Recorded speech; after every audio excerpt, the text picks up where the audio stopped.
T-minus 30 seconds.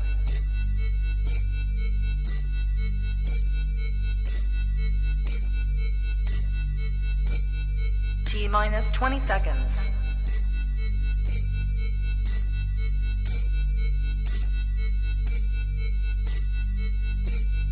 10, 9, 8, 7, 6, 5, 4, 3, 2, 1, 0.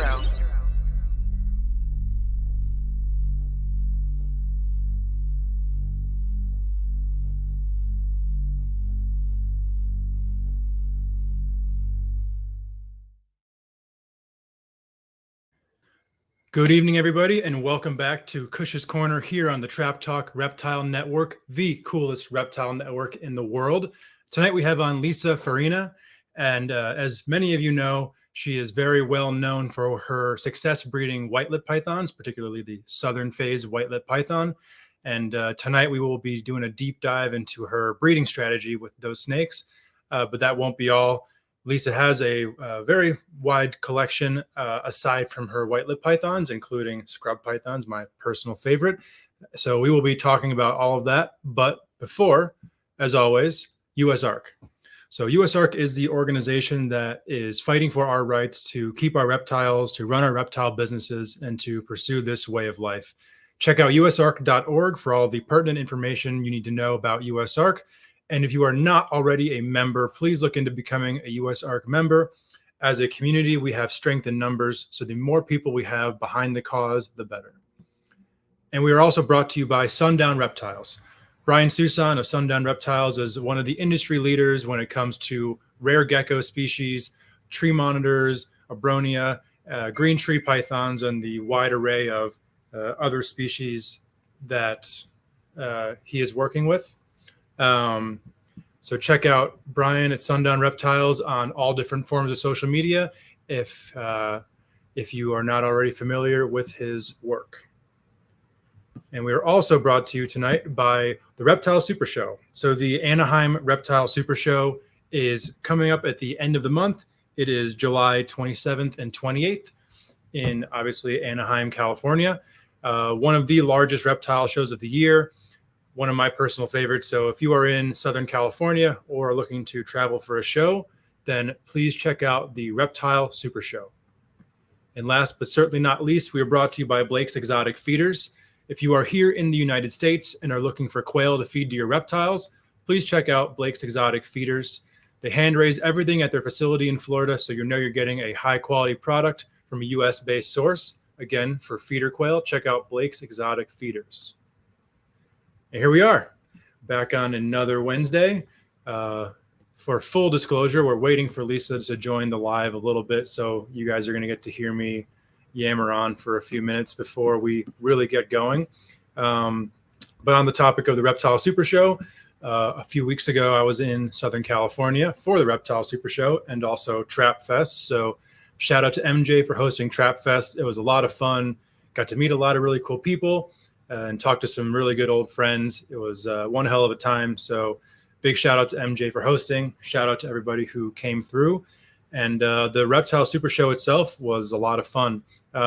Again, got to see a lot of people who, you know, as the reptile community, we mostly interact with each other online.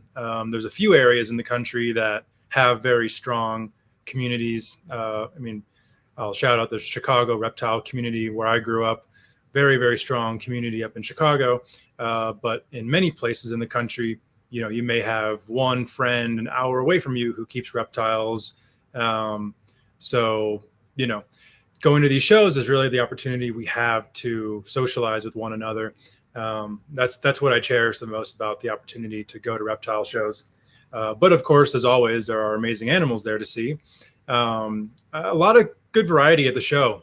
Definitely wasn't quite the, you know, the dreaded ball python, crested gecko heavy show, even though there were some great vendors with both of those species. There was also the aquatics building. There were the plants outdoors. There was the bird building, which is interesting for me to see because that's, you know, normally not something that I get out to see very often or really ever.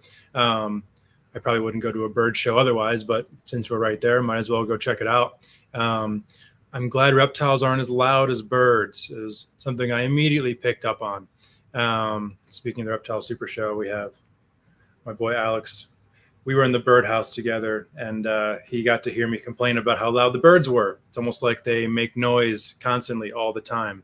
But yeah, very fun weekend. Particular shout outs go to Marshall Mendez and Ryan Young.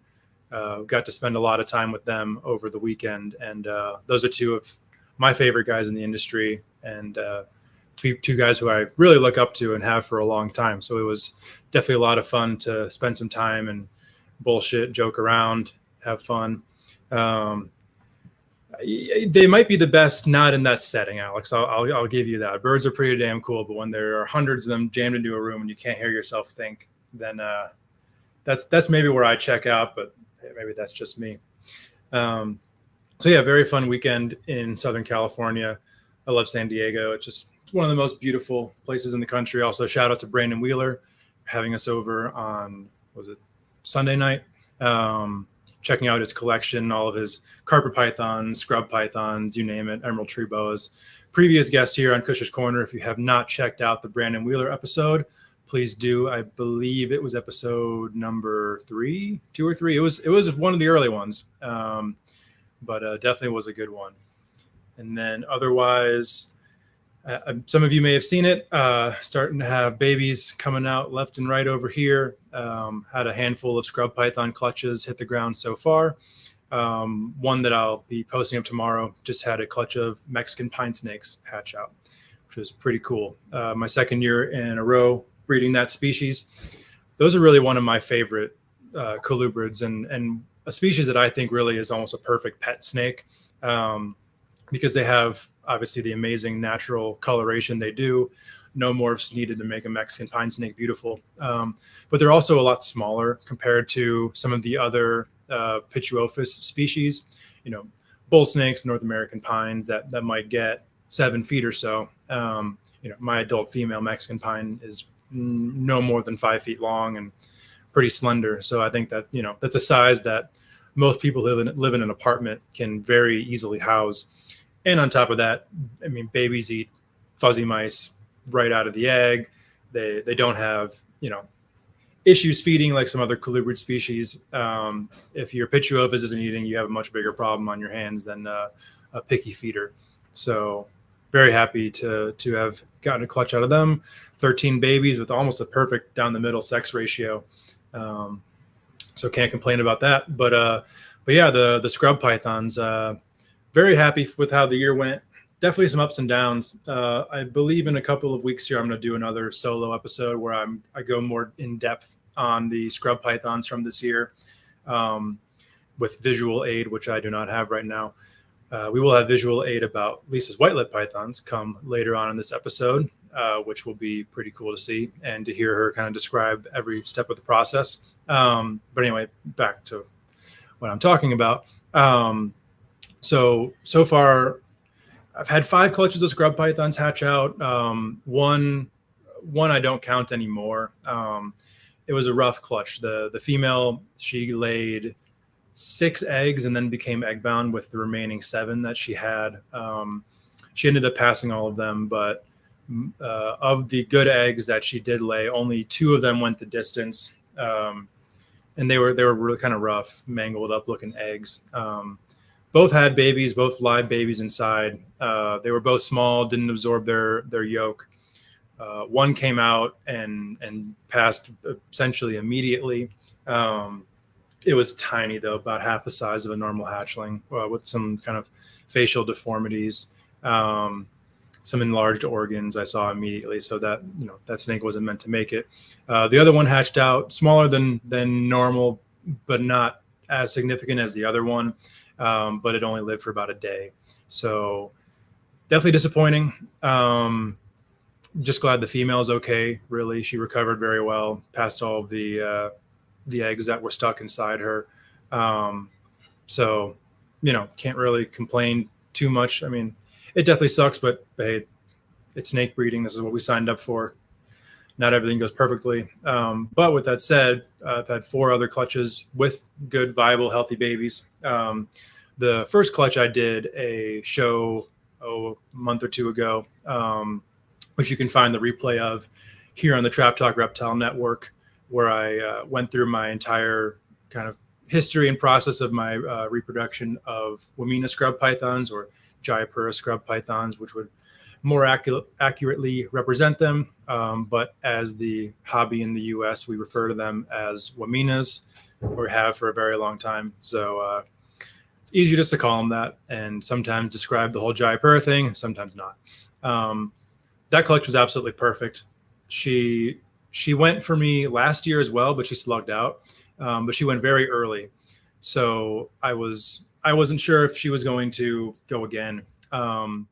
Very shortly after my move, she was cycling. I paired a lot of my scrub pythons up right out of the bag after moving. I think I got 5 or 6 locks the first night I was in the new house, including that pair. And she took off to the races, ovulated probably right around the new year, laid a clutch in early February and early May. They all hatched out 12 eggs, perfect, all fertile. Definitely, obviously, a major improvement over the year prior. And then they all went the distance. They hatched out around day 81 or 82, I believe. 12 big, healthy babies. They all absorbed all of their yolk. They, very alert. Some of them have a little bit of an attitude on them, which is kind of cute to see at this age. Most of them have shed. Most of them are eating as well by now. So, definitely very happy about that. The second clutch hatched out about a month after that, and they were southern scrub pythons.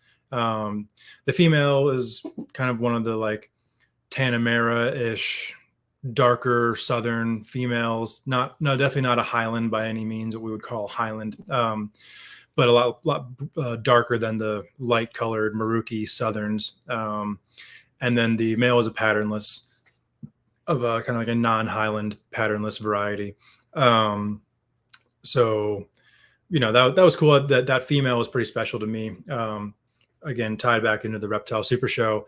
I acquired that snake, my first Reptile Super Show, in 2019 as an adult, and bunch of obstacles that I'll discuss more when I actually do the episode talking about breeding season.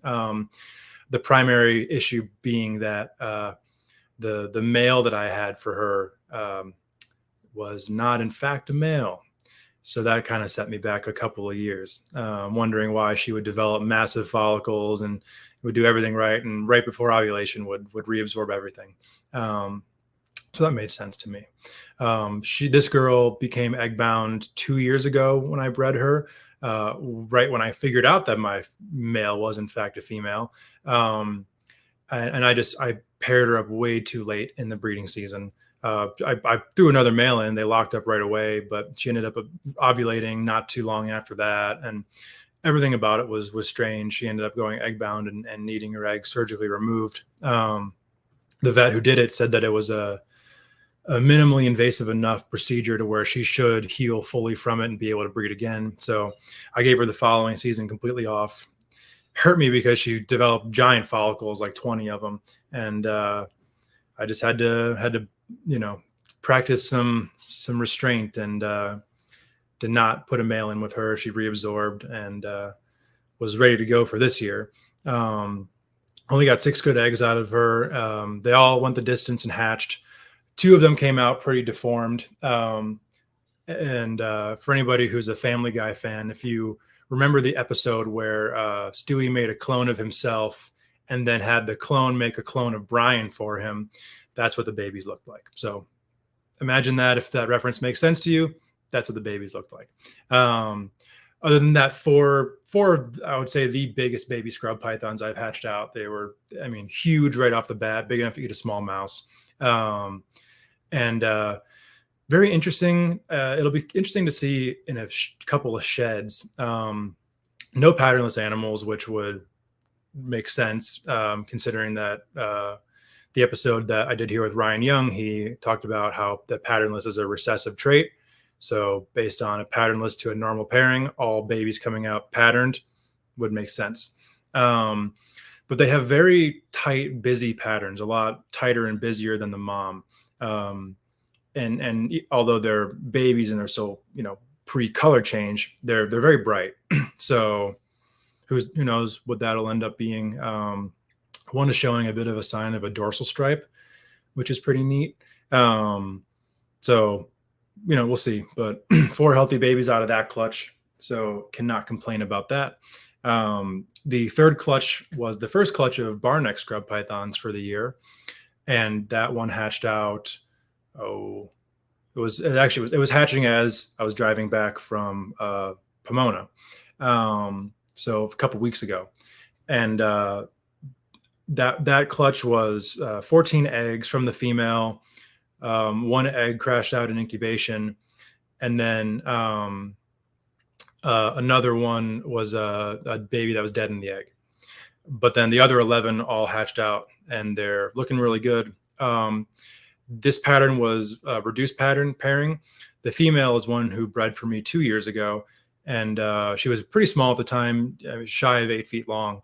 So that was, for one, back then cool for me, because I was it was a test to see, okay, like how small can these snakes really breed? And then also a lot of times people will say, well, if you breed a female small, it'll stunt the reproductive future. So I was like, okay, she had 8 eggs the first go around, 7 were fertile, all 7 of them hatched. Still have a few of them left here as holdbacks, and they were also very reduced pattern.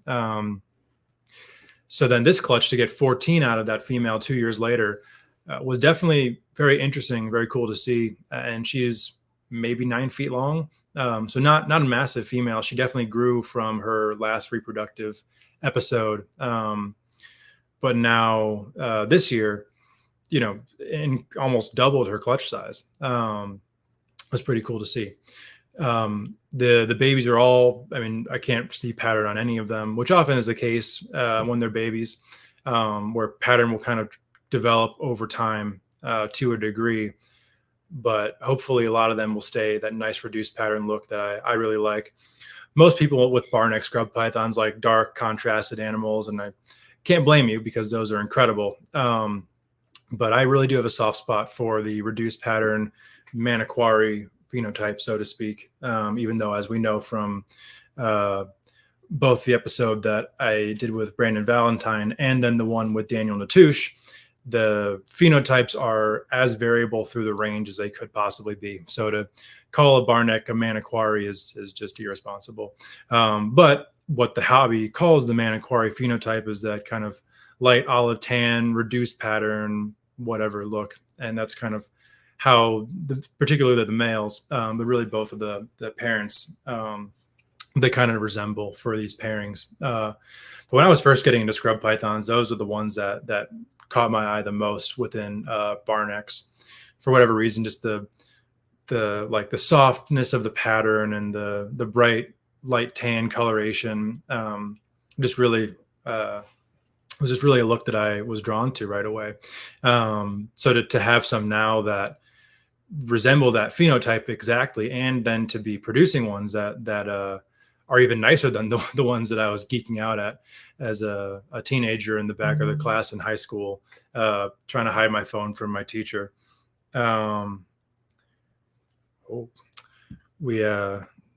live, folks. This is I'm trying to get Lisa on the stream here. She is waiting, but the link needs to be resent. So I am slowly talking you through me sending an email live on the podcast. Very professional of me.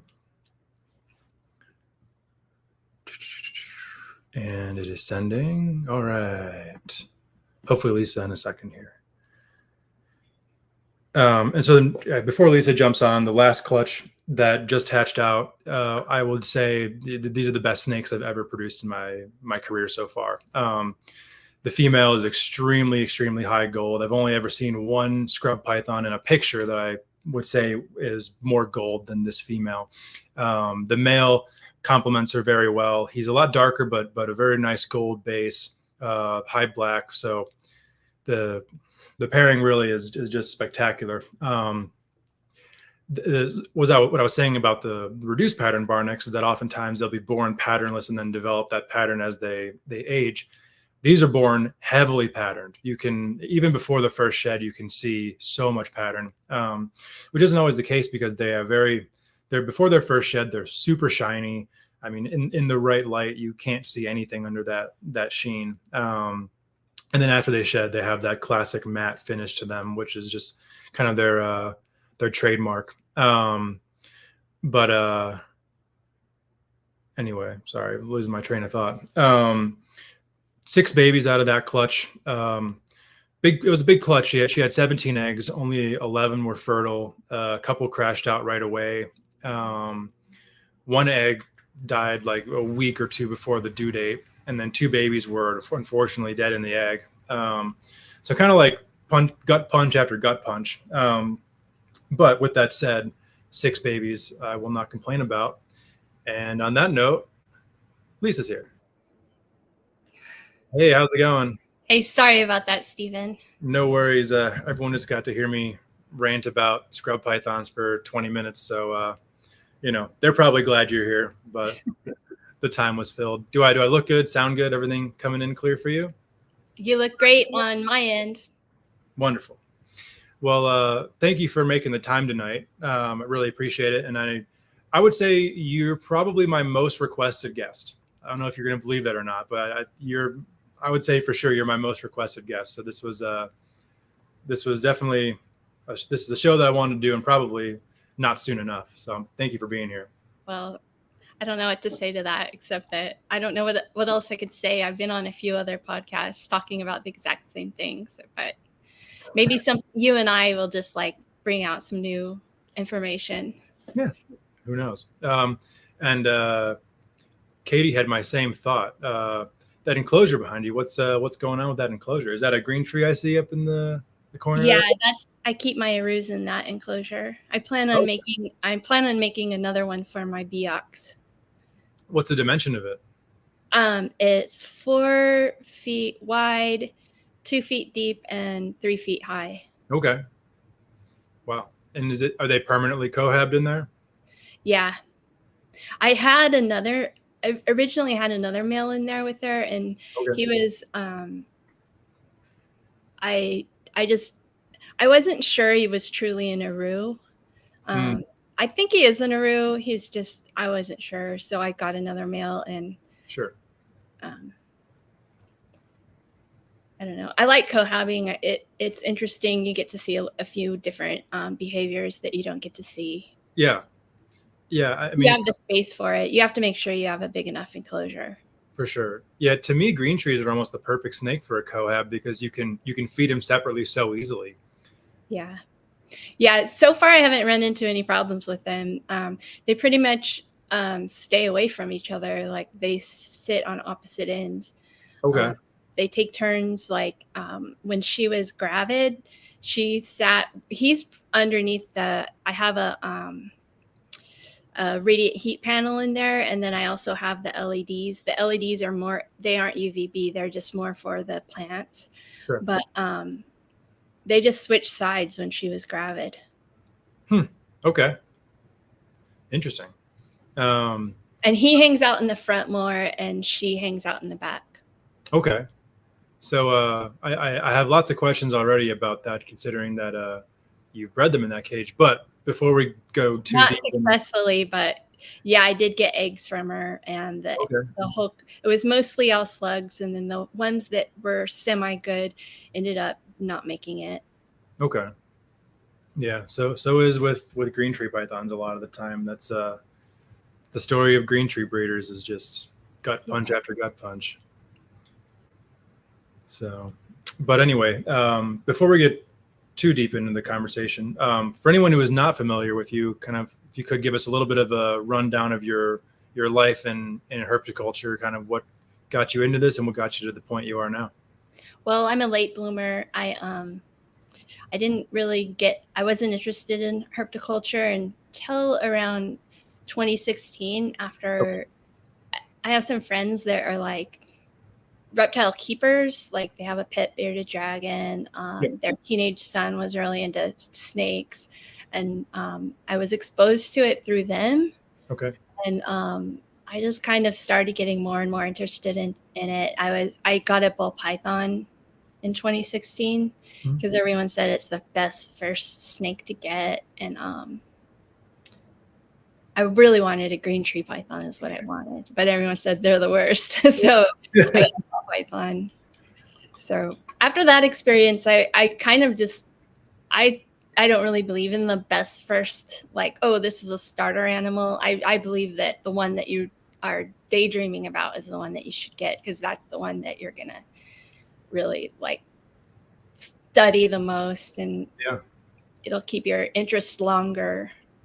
And that way you don't have this beginner animal that you've moved on from. Like, you know, not that I've moved on from ball pythons. I still have ball pythons, but for sure. Yeah, I think we have. I was pretty much interested in the. It was a suggestion for best first snake right here from Patrick, which I think a lot of people can agree on. A green mamba being a great starter snake, but anyway. Well, I would say black mamba. Okay. Respect. So anyway, sorry for cutting you off. No, that's Patrick can cut us off whenever you want. Oh man. But yeah, that definitely is a good point, though. I feel like there's been a ton of discussion forever about best starter animal, but from purely just like an ethical standpoint, to think of something as a starter animal, even if you might not be interested in it, definitely kind of like has a connotation of something being like a throwaway, or like, oh, this, I don't really like this, but I'm going to just kind of use it to get some experience before I do what I really want. I definitely like that mentality. It probably only goes to certain extents, but it probably can cover about 95% of what somebody might be interested in. Yeah, if we want to steer towards white lip pythons, like a lot of people like, is this really a good first pet? Like they really are like more advanced. I would agree with it. They're more advanced because I get a lot of people asking me, well, are these tame? Like they're interested in the Southerns. Are they tame? They're more tame. And it's like, I mean, they're not, they won't pee on you as much, but they definitely, like, there's tame ones, and then there's just the ones that deserve their reputation. Yeah, for sure. So what was the process by which you got into the white lip pythons? How did that come into your life? Well, I pretty much started listening to NPR when I was interested in learning about herpetoculture, and I wanted to figure out about, because they had some green tree python episodes. That's how I found them. So I listened to Ryan Young, and then Ryan Young was talking about white lip pythons, and Owen McIntyre, he loves white lip pythons, and he probably had a big influence on me, because hearing him talk about white lip pythons, I didn't even know what he was talking about. And then Chris Ning, I think, is that his name? There's a guy named Chris from California. He had this really like viral picture of a southern white lip in the sun, full rainbow. And it's like, okay, I see what they're talking about. That is a beautiful, beautiful animal. Yeah. And it's really true. They're even more beautiful in person. Like the cameras can't pick up all of the iridescence that they have. No, they cannot. Yeah, that's funny, because my introduction to southern white lip pythons is basically the exact same, of hearing Owen rant and rave about them on NPR, and I knew about the gold, but I didn't know about the black phase. And then that coupled with the videos that Dan O'Leary was doing around the same time, the ones over in Indo at the farms, I was like, I might need to look into this. And then Dan's also a big influence on me also. Yeah, that's awesome. So when did you get your first southern white lip? Well, I got my ball python, and then I got a green tree python. Okay. And I got a carpet python. It was like I was just getting them all. Yeah. And and there was like this little a little reptile show, like in the middle of nowhere, like down in the Central Valley area. Like I can't even remember where it was, but it wasn't in Fresno. It was in a small town, and it was in like a board, like a shopping mall that most of the building, like most of the stores were like out of business, and they just had like a little reptile show in there. Weird. And I told my friend who I went with, I was like, if I'm not going to buy any more snakes, but if there's a southern white lip, I'm going to buy it. And we're like, someone we knew was at that show vending, and my friend, we were talking to him, and my friend's son was looking around, and he came up to me and he's all, I found you a southern white lip. And I'm like, oh, you're hilarious. This is 2017, right? Okay.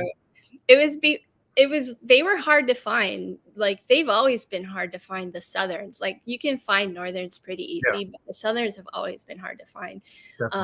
Like if you saw an ad online for one, it would be like, if you weren't there the minute it hit, if you talk to them like the next day, they're like, oh, sorry, that was sold. Mm-hmm. So it was really hard to find. So I thought he was just joking with me. And there was a guy that had one, and it was a male. And he told me, I have a female also at my shop, because he had a pet shop. Oh, wow. And he said, if you want it, and he was like, but because the male was $200. And he's like, she's for no, it's dirt cheap compared to what they go for now. But, and he was like, yeah, but she's $400. Like maybe I wouldn't want her. So I was like, oh, I'll have to think about that. And I called him the next day, and I'm like, I'm coming to pick up that female. That's funny. Well, yeah, that's crazy that you found them for that inexpensive back then. Yeah. I think when I got my pair, I want to say I paid like $800 for them, and I thought that was a good deal. I remember like a year later. What year was that? Oh, 2016, I believe. Okay. Wow. I got a pair for 600. Yeah. So I remember the next ones that I saw were like double that. I know that Dan brought some in, and they were like tame ones. I don't know if maybe they were more expensive after he made that video. It probably didn't help, I think that, and that's not a slight on Dan, but if anything, it's a compliment that a couple of videos on these snakes, and now people are starting to really starting to catch people's eye.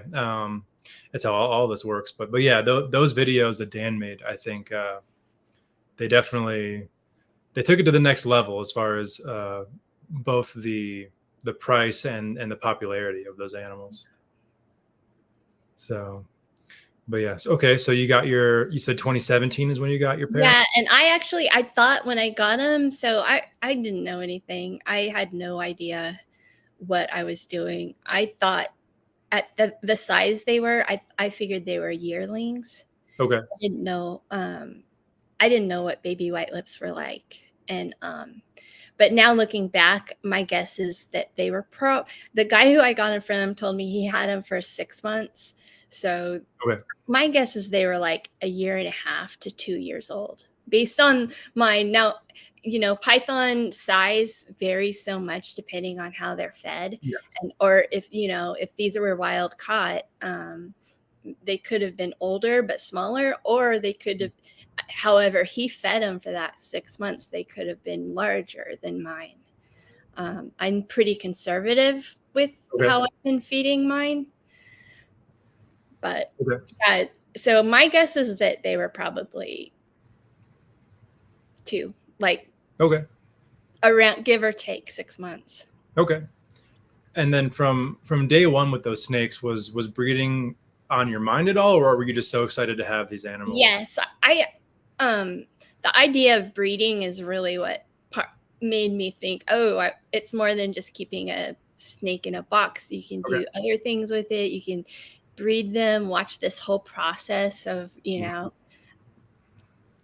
I like the idea of the eggs, especially, and hatching them.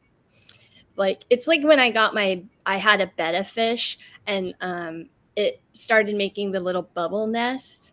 And my friends, like, they're like fine with their betta fish. Like, oh yeah, he's happy. He's making a nest. I'm like, oh, he's making a nest. I'm going to run out and get him a female. Like, I'm like, oh, this is going to go somewhere. It's just like part of that. That's part of what I enjoy in keeping. Yeah, definitely. So then at that point, so I guess lots of questions. So at that point, were you like, okay, I'm shooting for this year or for a certain size? What was your mindset as you were progressing these animals up to their breeding potential? Well, I thought they were like a year old, so that was 2017. So I was thinking around 2020, maybe 4 or 5 years old. So by 2020, it was the summer of 2020. It was during the lockdown. We were just at home. I live by myself, so I was home alone with my snakes. So I'm sitting there. At that point, I had a small colony of rats in my garage I had a lot of food. So I was feeding everything pretty well. And my female, that summer, she started looking really thick. And I remember I was like, I made this video where I'm holding her up in front of my phone, like showing her to my friend, like, look at her, look at how thick she is. Like, I was like, something's going on with her. I think that I should probably try to pair her.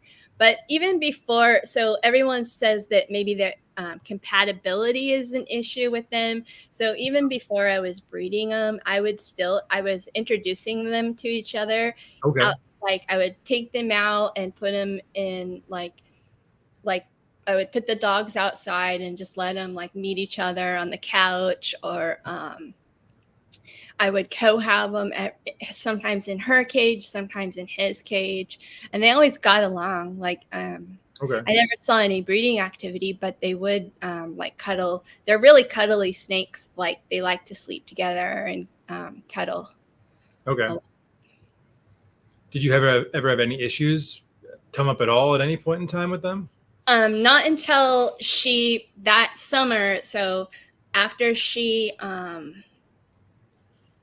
when she was getting thick and I was feeding him a lot, I did have her attack him, but she didn't actually attack him. She was going after. So I would feed them in there. I was really nonchalant about it because I had been doing it for so long. Sure. I would just have two tongs, 2 rats, and feed them both at the same time. And nothing had ever happened. And then she started getting more aggressive with food. And that's pretty much how I breed them now. I watch her, how she's acting about food. Okay.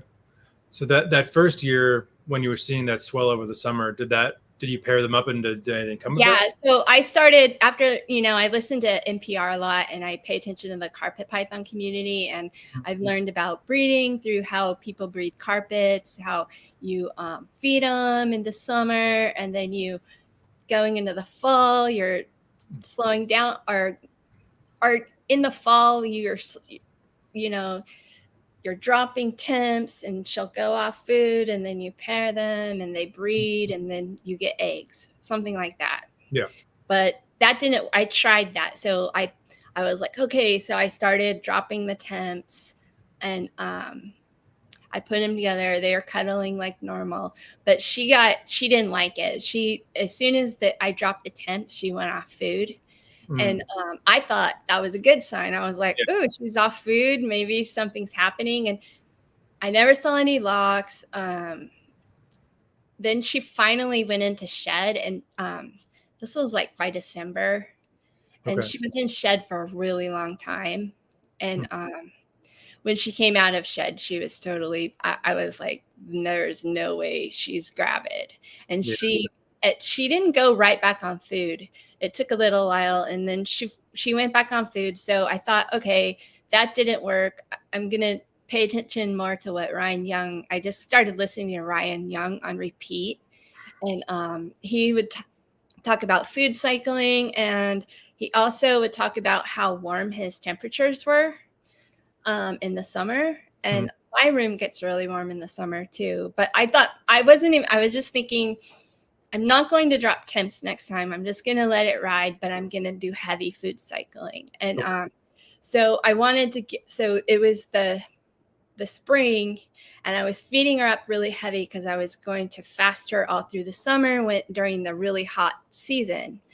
And so I had been feeding her up, and she was getting thick again. And I fed her this really giant, it was like, you know, like I said, I had a rat colony. Well, I had a breeder male that I was, by that time I was done with it, taking care of rats. So like I fed her my breeder male, and it was a huge rat, right? And she looked like she had ate a football. And I even was worried because it looked like, I was like, I don't, you know, like, have you ever fed a really big meal and where it almost looks like it's like getting bigger, like, oh, it's rotting inside of her? So I called my friend, and he's like, that looks gross, but maybe she'll just puke it up or something. But she didn't. And then a few days later, I noticed that my male had been soaking in his water bowl. And so he does soak in his water bowl every now and then. But so whenever I see that, I always make sure to change his water dish. So I got him out, and I was like, I noticed he had peed in there. So I was like, okay, I'm going to clean out his enclosure. And I put him in with her. And this was in May, like May 17th or something like that. And I'm cleaning out his enclosure, and then I go and I make myself something to eat. And I'm like, oh, I have to go put him back in his enclosure. So he's with Pearl the whole time. I walk in there to get him, and he's spurring her. He's like really trying. And I'm like, I've never seen that before. I'm like, okay.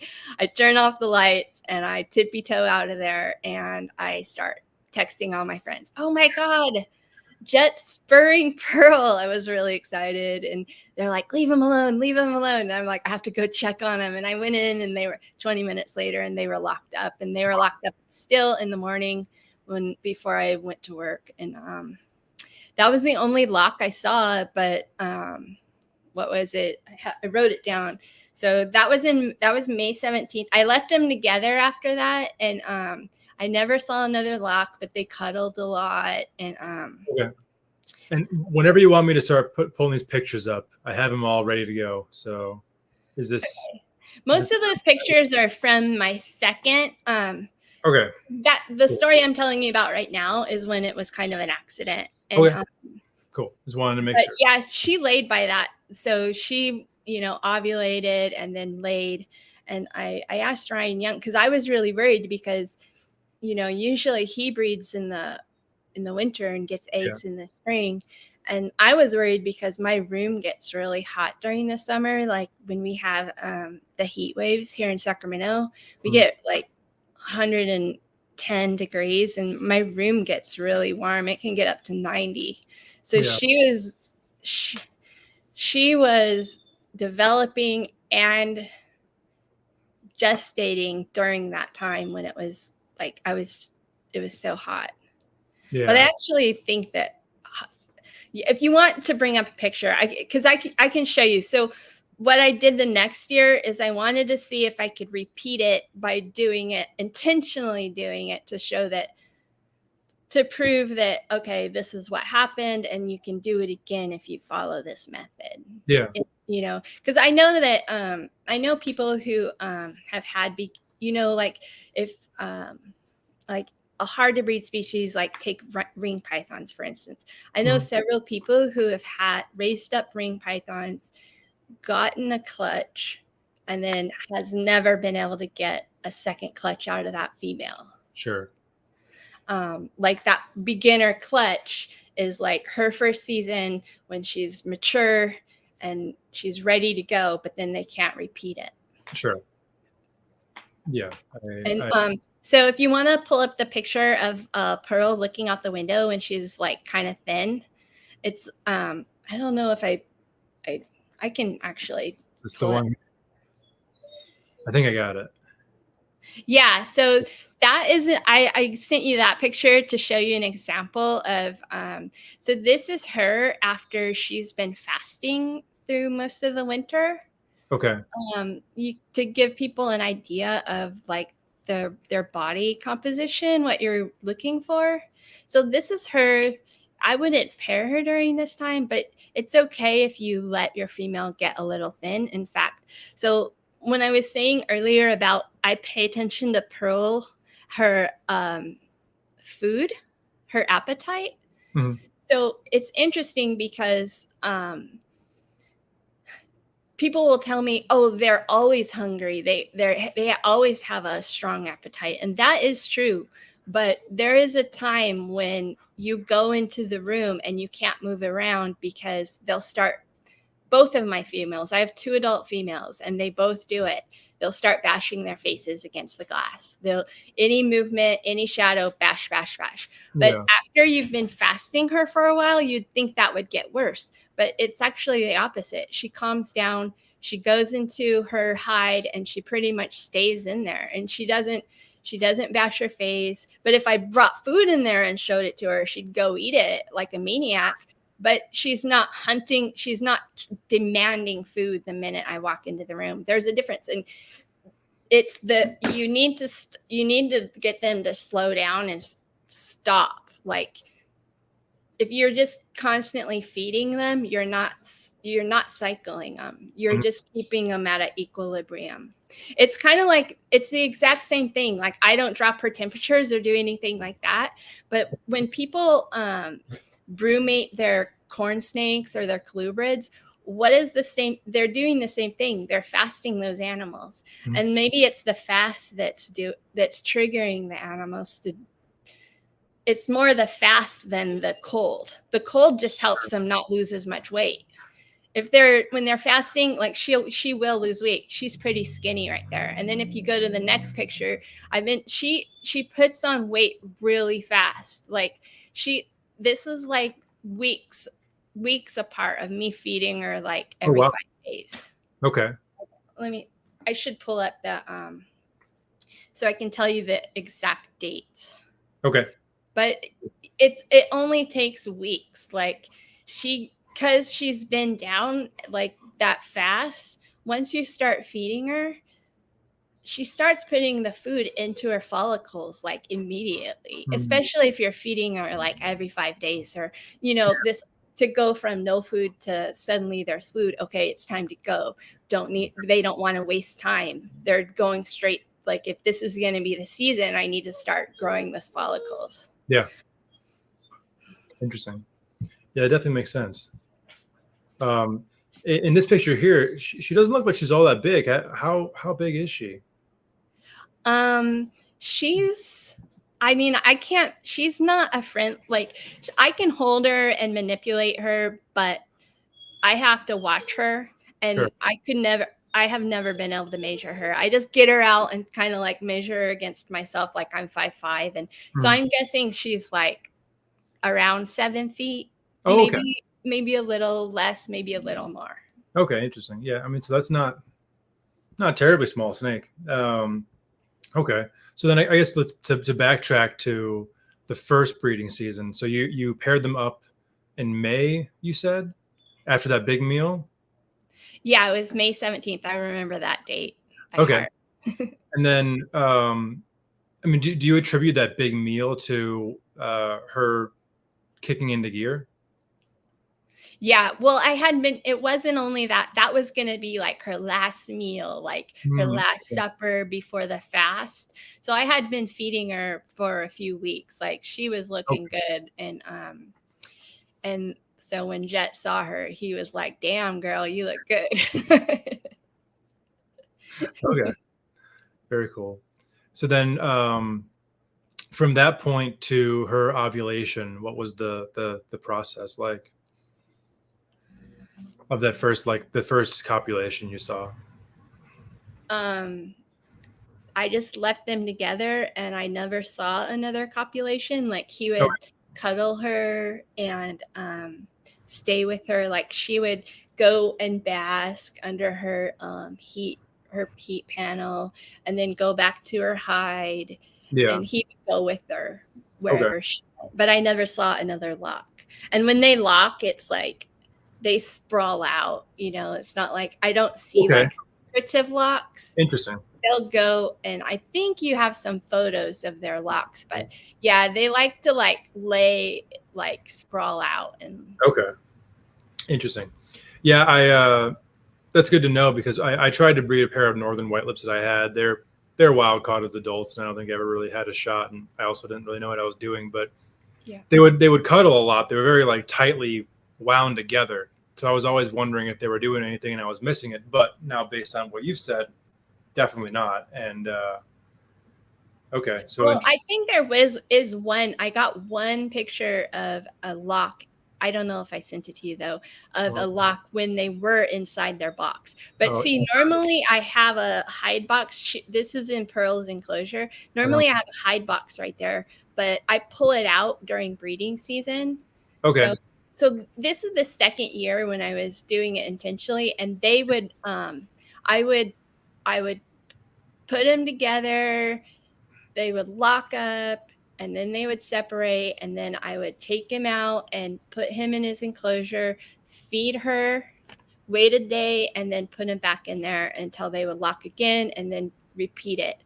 And you keep doing that. It might take a month or 2 months of doing that. It's a lot of work. I think that's why people aren't successful with it. Either they're just not, you know, they just want it to be easy. But the way I do it, it's not easy. You have to look at them every day. You have to take them out, feed them. I mean, you could try feeding them together, but when the females are, at least Pearl she's done it twice. Like I tried it again, and she will go for his food, and he won't. So I did have something interesting, because this season I was pairing him with both, because I don't have a adult male besides him. And I was pairing him between 2 females, and my other female, she's a lot more mellow than Pearl, and I just to see what would happen, I fed them together. And she ate, same thing, she ate her rat really fast, and Jet is sitting there with his rat in his mouth, and I'm sitting there watching, like this all happened right in front of me. He's sitting there with the rat in his mouth. Dreamy comes over, he like sets the rat down and pretty much lets her take it out of his mouth. Wow. And just sits there and watches her eat it. Whoa.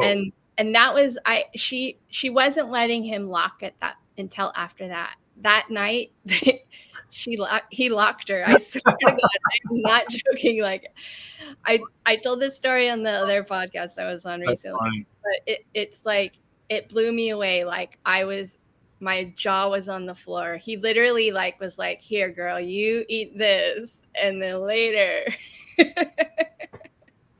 Oh man. That's hilarious. Yeah, he's a good breeder. Like even before Pearl's ready, he's over there spurring the ground, walking around, smelling everything, going up to her. He's not pushy. Like I've never seen him like bite them or anything like that. Yeah. He's more gentle. Like he just is like, hey, what's up? And then if they're like, no, he's like, okay, I'll just cuddle. And he gets it done.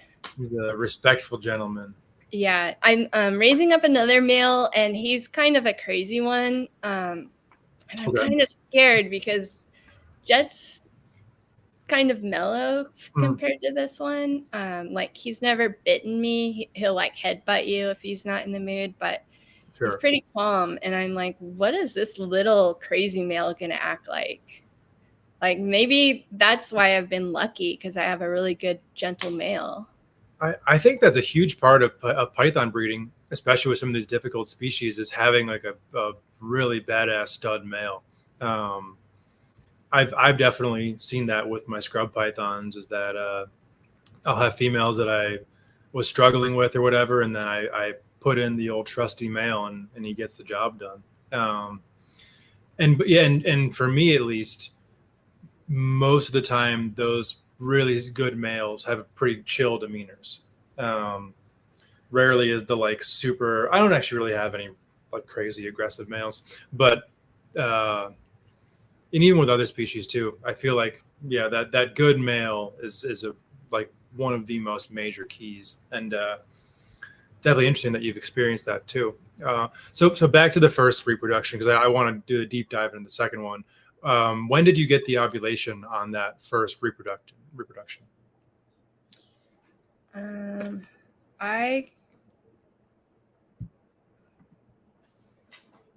So it was June 24th. Okay. So this is like completely the opposite of what anyone would have expected. Yeah. Well, you know what's interesting? So there is one paper that Daniel Natouche and Jessica Lyons wrote on the ecology, and they were saying that they think that babies and hatchlings, you see them from December to March, which would correlate to what I'm doing more than doing it Ryan, like during the, because that would be more like their summer and spring. Sure. Or summer and fall actually. So I'm getting baby eggs in the summer and babies in the fall, and that's kind of what they do in the wild. If what he wrote was, see, the thing is that that paper, it was based off mostly interviews of trappers and exporters in Jakarta. Okay. More than with field work. There isn't really any field, like other than a little bit from Mark O'Shea, just very, very, very small amount. Like, sure. So. Okay. Interesting. So then late June ovulation. So then the clutch would come late July. Yeah, I have the dates written down. Yeah, July 13th. So she ovulated on the 24th, and yeah, it happens pretty fast. Okay. Yeah, that's quick. All right.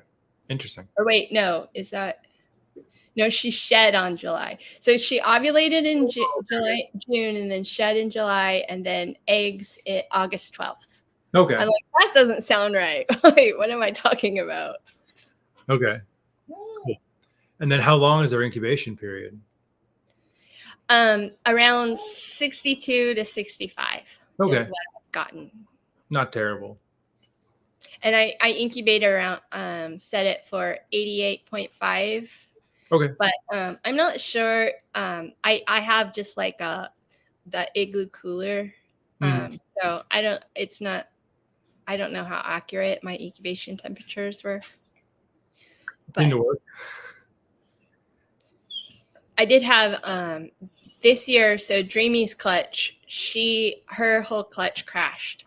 Like they crashed like a few weeks before they were, well, I know they got moldy, so they probably died before that, but yeah, a few weeks before they were supposed to hatch, all the eggs were moldy, and I cut them open. There were babies inside, but they died for whatever reason. But I also this year I bred them in the opposite season when I've bred them in the past. So just to see if I could if food cycling really was the trigger more than the temperatures.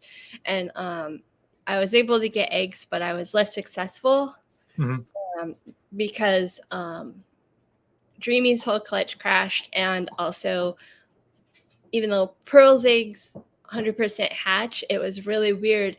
All the babies hatched really super small with like half the yolk still inside the egg. Interesting. But there was something that happened. I forgot about this, but so after she ovulates, she gets really anxious and paces her enclosure. I put different nest box in there for her. I finally found a nest box that she liked, but she actually broke out of her enclosure. I have her in an animal plastics enclosure with the hinge doors and with those little like pegs as the locks. Yeah. She didn't. the door was completely locked. She somehow squeezed her body through there. So I'm wondering if maybe the eggs, like maybe the blood vessels were damaged, and that's why the babies couldn't utilize the yolk.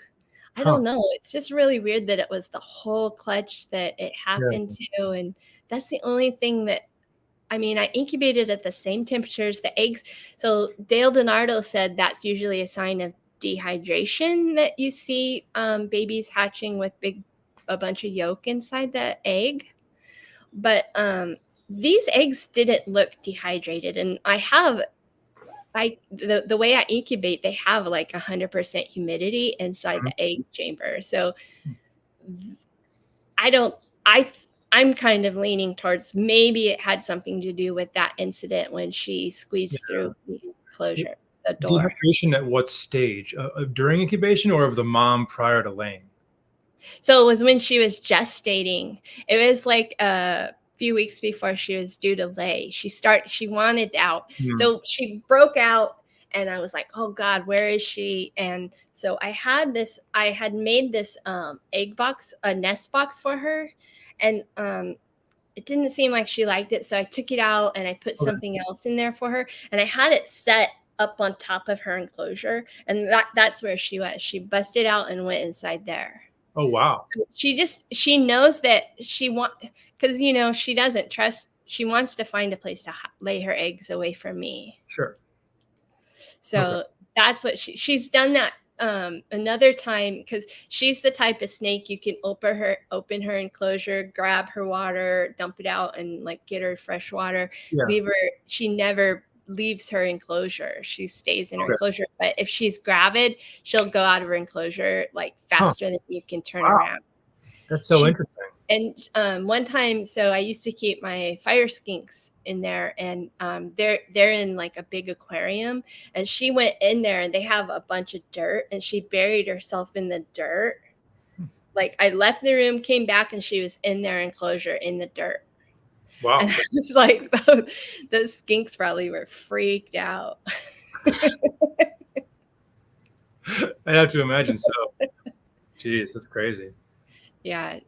She just, you know, she knows that it's not safe in there to lay eggs. So it wasn't until this last clutch, she's always laid her eggs. Like she won't lay her eggs in her nest box. She goes under the nest box and lays them. Like she's trying to find a place to hide. Yeah. Interesting. Or maybe where in the wild, I don't know no one knows what their nest would look like. So who knows where they're nesting in the wild. Fair enough. So how many eggs and then subsequently babies did you get out of that first clutch? You know what? I didn't write down how many eggs I got, but I think there was 9 or 10 eggs. One of the eggs died during incubation. It went bad. And so I got 9 babies. And then the second clutch was 14 eggs. And one of the eggs died during incubation. I have never had, and except for this last clutch where they all hatched, I've never had perfect. But I don't even consider this last one perfect because of the yolk thing. Sure. But yeah, I don't know if it's because of temperatures. I don't know why, but like we're struggling because I know I've talked to a few other people who have hatched baby white lips, and I think that they're struggling with getting 100% hatch rate also. Okay. But, so the second clutch was 14 eggs, but I still ended up with 9 babies or 10. Oh God. So I know one egg died. One baby died after it hatched. It had like this yolk belly, a big yolk belly, and it died like a day or 2 later. And then I had another one. It pipped, and it pipped and its nose was pointing towards the other egg, and then it went back inside, and then it died. Yeah. So there's like 10 or 11, or I can't remember. But, and then this last clutch, all the babies were fine. They're just really small, and they were kind of hard to get to feeding compared to the last 2 clutches. That makes sense. Okay. So then you have your first babies on the ground, and you kind of had your first year of like a bit of a fluke where I'm not going to say fluke. Obviously, you did what you needed to get those animals to that position, but kind of a serendipitous breeding season. I wasn't expecting it at that time of the year, at least. For sure. So then what was your thought process for your second pairing of, I'm going to be very deliberate about this? From that point, what was your thought process? So she laid her eggs, and she after she lays her eggs, she always, like, it takes her a week or so to get back on food. Okay. And she's started, I have to like give her baths. I have to wash her enclosure several times, but she eventually starts eating. And then at first I was like, well, people say it's not good to breed back to back, right. But I talked to Ryan Young, and he was like, just do what you did, and if she wants to go, she'll go. And so I was like, okay, I'm gonna see if she'll want to go again. And so what my game plan is so that fall, after she went back on food, I fed her up, just like I fed her nice and fat. It was the same game plan I was gonna have the last time, except just the opposite scene. So it was fall. I got her nice and plump, because I was going to fast her through the winter. And then the spring, I'm going to put her back on food and then start pairing. And that's what I did. And that's pretty much what I do now for all my pythons. Okay.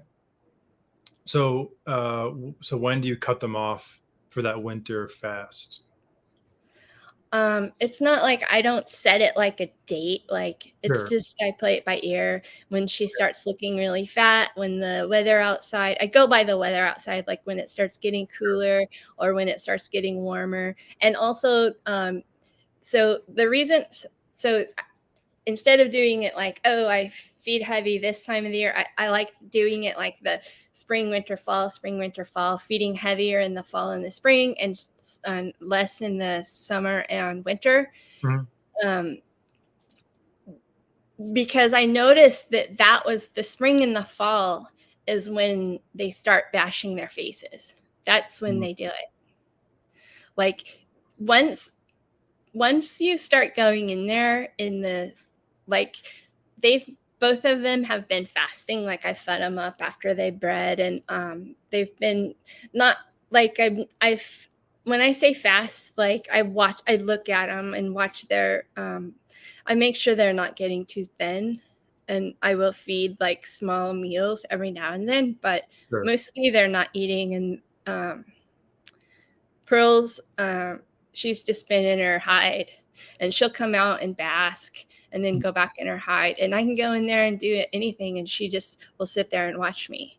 But she's in shed right now, even though I haven't been feeding her, and she's cycling. So I'm almost positive when she comes out of the shed, she's going to start acting more aggressive, and I'm going to have to. So eventually I'll go in there, and it'll be spring or fall, and I'll have to put paper over both of their enclosures so they don't.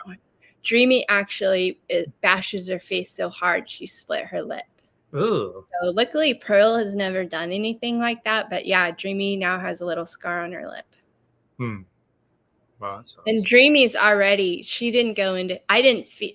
So Pearl, she gains weight really, like she'll get thin, like she looks like a wet plastic bag on a skeleton.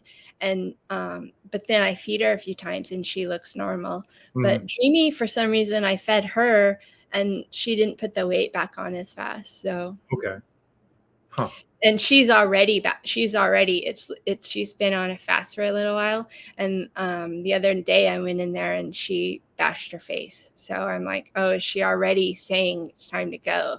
Yeah. So I pretty much wait. I don't set a time. I just watch them. And then fair enough.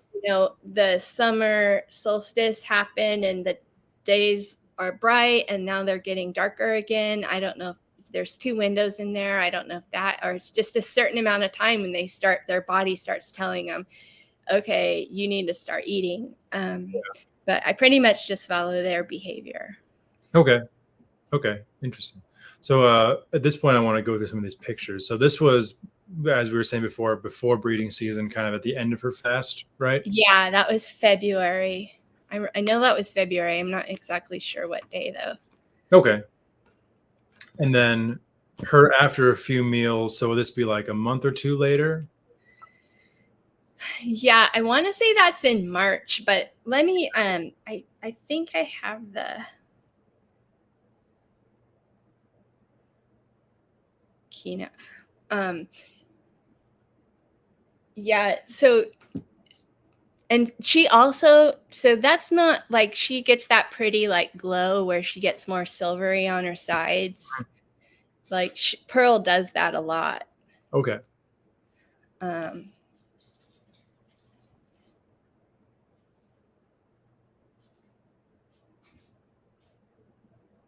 Yeah. Oh, that was May 8th.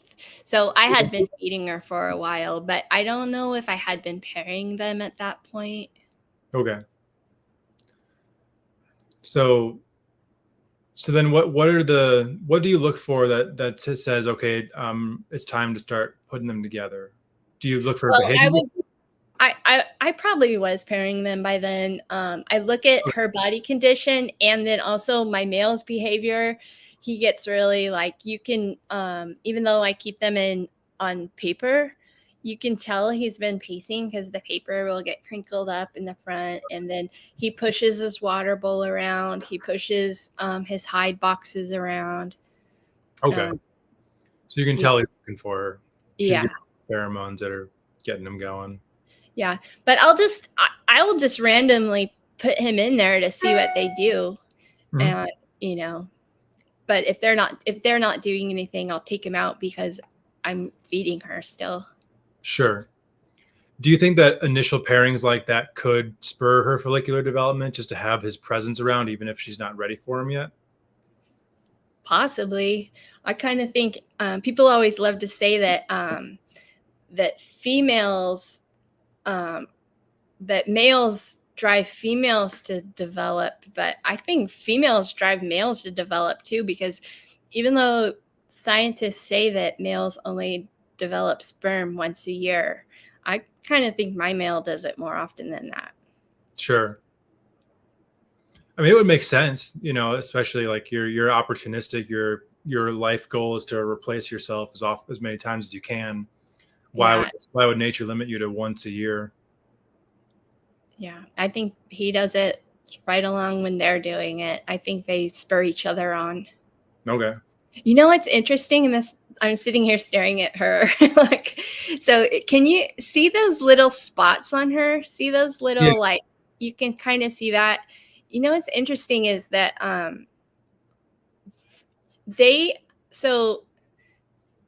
when these wild caught animals come in, and we always said in the past that those were like wild scars from being in the wild, but that's just her natural. She just has spots, and you can't see them until she does this like thing where she fires up and gets the silver sides. When she's just normal, because right in this picture, she's like got that glow on, and you can see her spots when she does that. And her and Jet had some babies that had spots, which before that we always thought that they were in. The Barkers said they're immaculate. They don't have pattern. Yeah. But the Northerns are known to have pattern when they're babies, but she has spots. You just can't see them. Sure. And a few of the babies did have pattern. Okay. That's pretty interesting. Yeah, that definitely makes sense. I mean, you know, some pythons will have scars, but they're not like so uniform with like the texture of the rest of their body, the way that those spots are. So yeah, definitely not surprising at all to me that they would have a little bit of that going on. That's super cool. Do you see what I'm talking about? Like I'm looking at it. Yeah. Yeah, it's really interesting. Yeah, because my female, before she passed, she would fire up super bright. My male does not do that. And Yeah, they don't all do it. And so far I haven't seen any of her babies do it. Like one kind of did it, but I'm like, come on. You interesting. guys need to do this. This is one of my favorite things about them.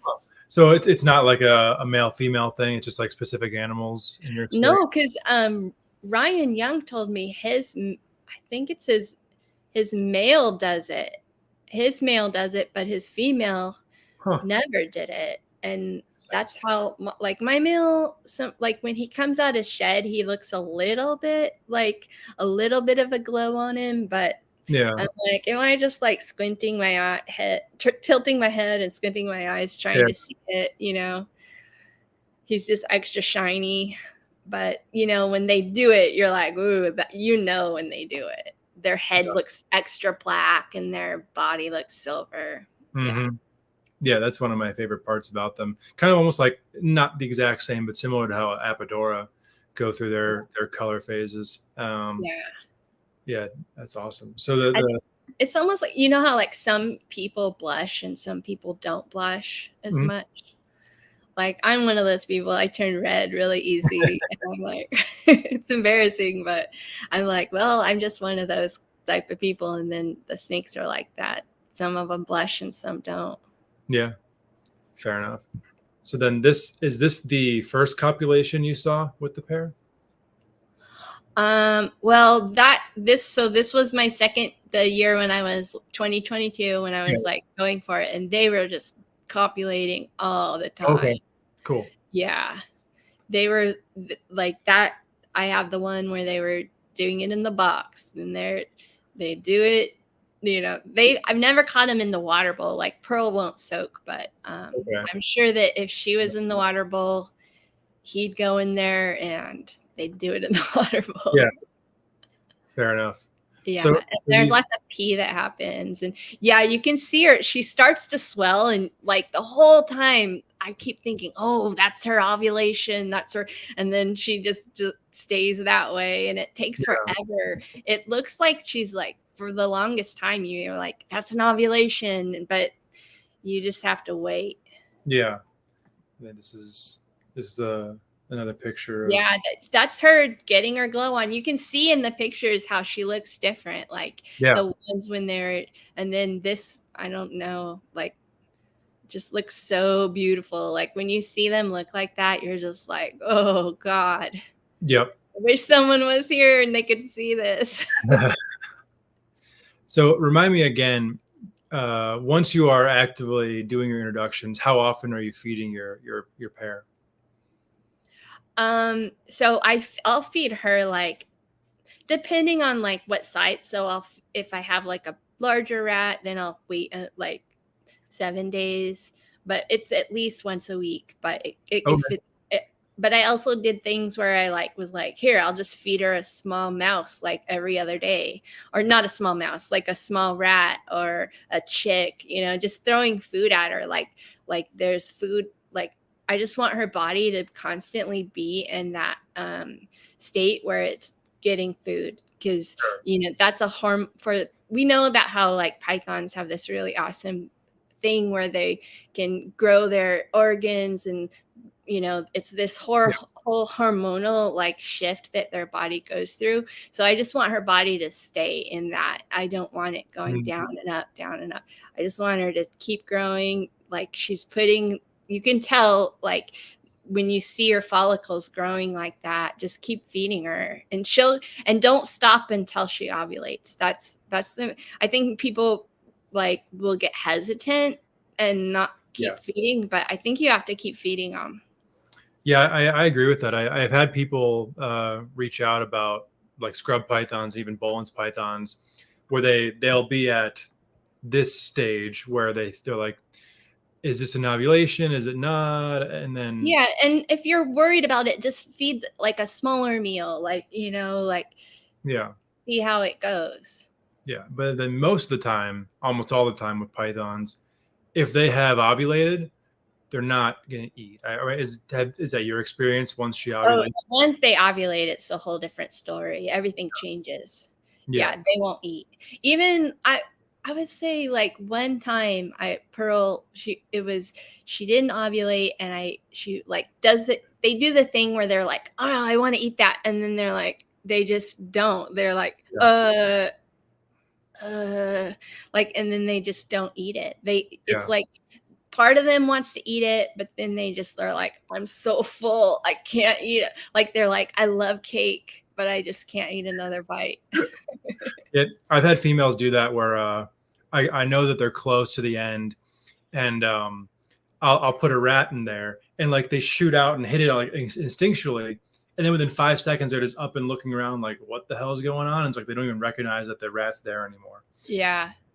And it's interesting too, because you see a lot of really cool behavior from the male. Like I said, my male is really mellow, but he actually gets aggressive, and he'll guard her well, because once she gets closer to ovulation, the females will start to get like really quiet. Like they'll just lay there asleep, and probably like a week before, and he wants to just lay on top of her. And like in the past, when he would do that, and when they look so huge and they're about to ovulate, you're like, God, that must be so uncomfortable to have that male just like laying all over her. So I would take him out. But this last time I left him in, and especially with Dreamy, and because he was just being so sweet with her, because she's more of a shy snake and more mellow than Pearl. He was just like, he wasn't really laying on her. He would just like wrap his body and like hold her. And but then if I would go in there, he would like come up like and act really aggressive, like he was gonna bite me. And he's not like that normally. So really I don't. Yeah, he's definitely, if in the wild, if they do that, or if it's more of a captive behavior, I could see them doing it to guard from other males. Like, I'm going to stay with this female to make sure no other males come. Yeah. Or even guard from predators also. Because she gets so quiet. Like, she just lays there, like, the closer she gets to ovulation. That's a really... Have you noticed that with the scrubs? No, not at all. I actually would almost say I've noticed the exact opposite, where one of the ways that I know that these females are they're almost done is that I'll do an introduction, and the male can't get anywhere close to her. If she's in her box, he's on the other side of the enclosure, where when they were actively breeding, he would be in the box within about 15 minutes of an introduction, if not even sooner. So that's interesting that you've observed that, because I've seen the exact opposite, but obviously with a different species. That's interesting, but from a biological standpoint, it kind of makes sense to protect the hard work you just did. Yeah. Wow. Especially if I remember hearing Justin Kabelka. I'm probably saying his name wrong, but ball python, he was talking about breeding. When you breed ball pythons, you can use a fluffer male who gets the female going with the like breeding in the beginning when her follicles are developing, and then you put in the male that you want to sire the clutch in after. And that is the second male is the one that usually he has seen over all of his years of hatching ball python eggs. The second male usually gets most of the eggs. It's not 100%. The first male will get some eggs, but the second male gets more eggs. And so if you're the first male, you want to guard her because you want to be the one to father those eggs. Yeah. Definitely. That definitely makes sense.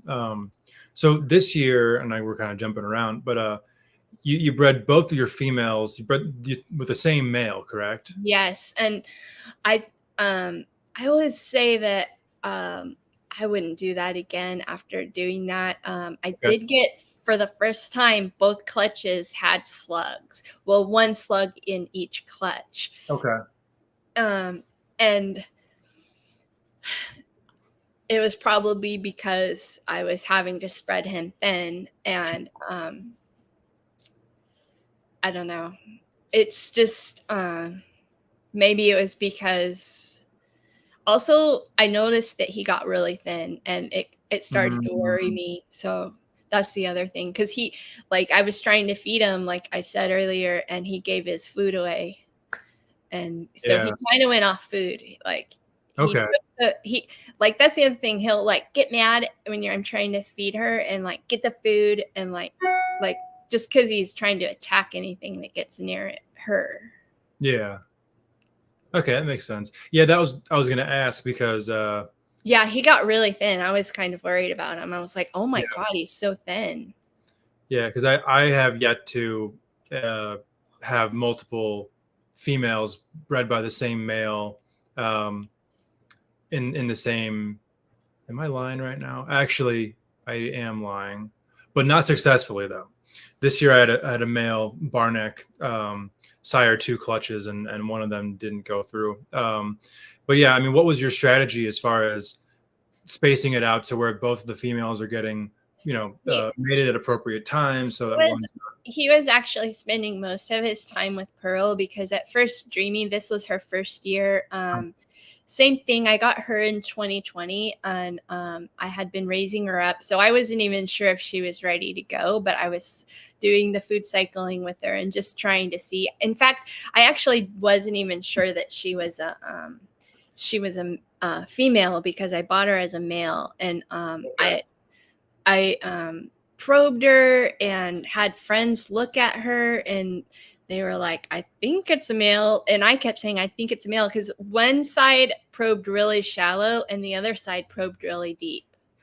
And I don't know if, like, maybe she had, isn't there a wall that can be punctured on the females? Yeah. I don't know, but that's my first thought, is if she had an injury that scarred over and then just had a hole there or something. Yeah, I don't know, but she ended up, so I wasn't even sure if they were gonna fight or what would happen. I would put him in there and she would pee and then run and hide, and then he would just sit there and smell the pee. He wouldn't go chase her, but I was like, that's promising that she's a female, but it could also be that it's a male. Like, I wasn't sure.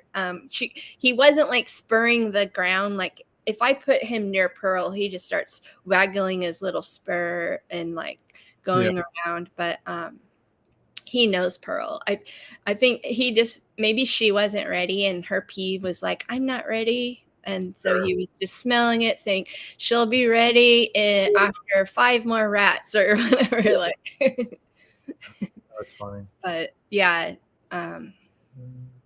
Is that just a ton of pictures of them locking, and then you can see how thick. So this is, let me see if I have the date on this one. Because doesn't that look like that might be the ovulation, right? I don't know. But see all the urates on her? He put urates all over her. Oh, that was from him. Okay. Yeah. Interesting. Kind of like marking her almost. Yeah, or just like, peeing on her. Interesting.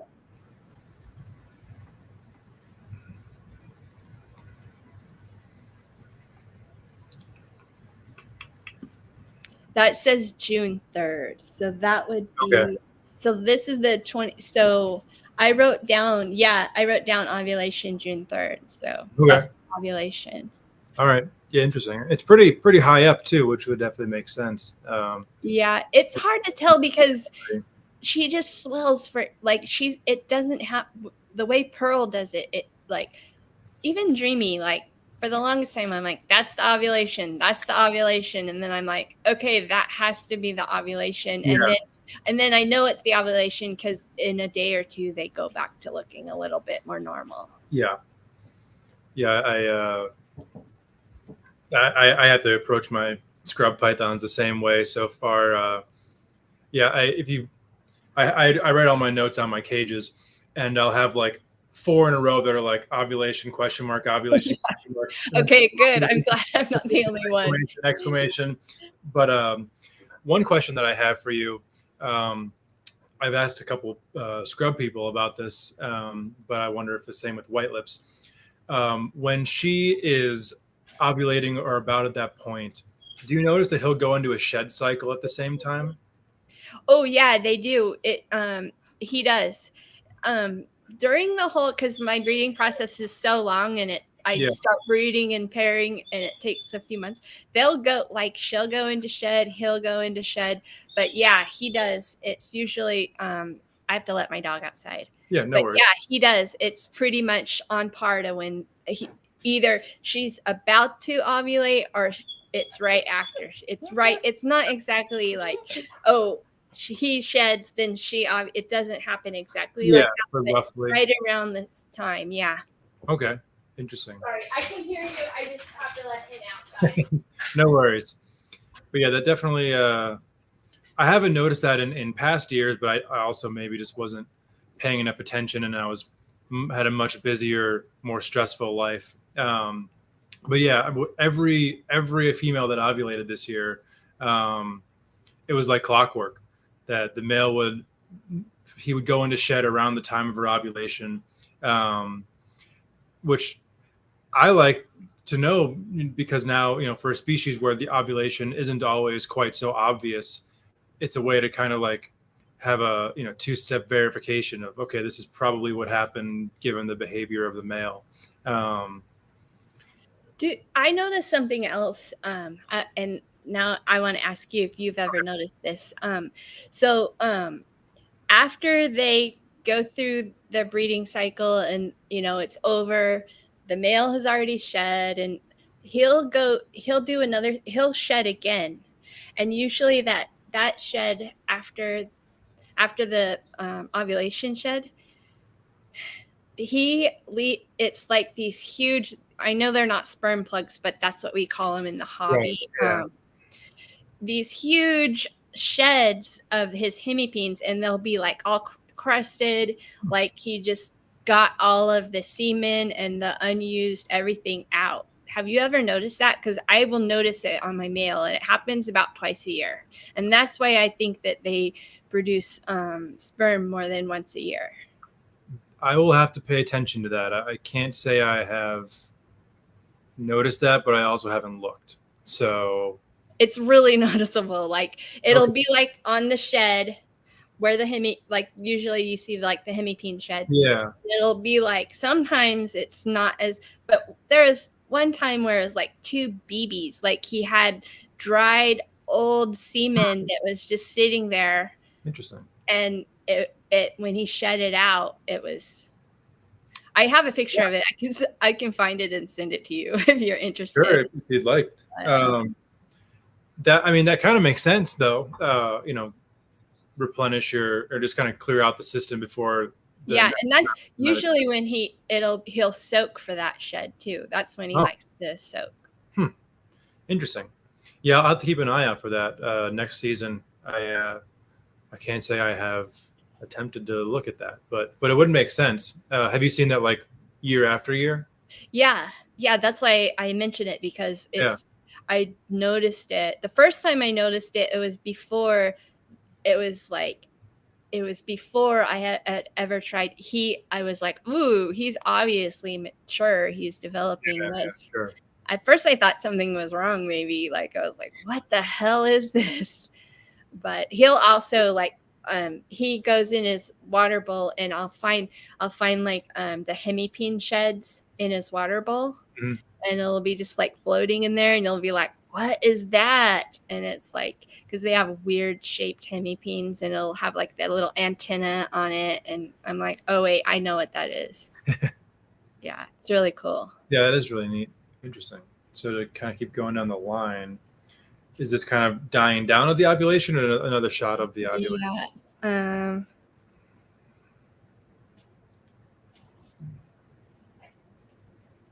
I guess if we compare the two. Yeah, that's the same, just above, from above. Yeah. Okay.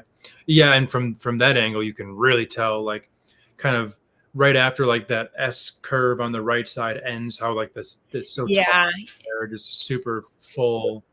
Yeah. It's hard.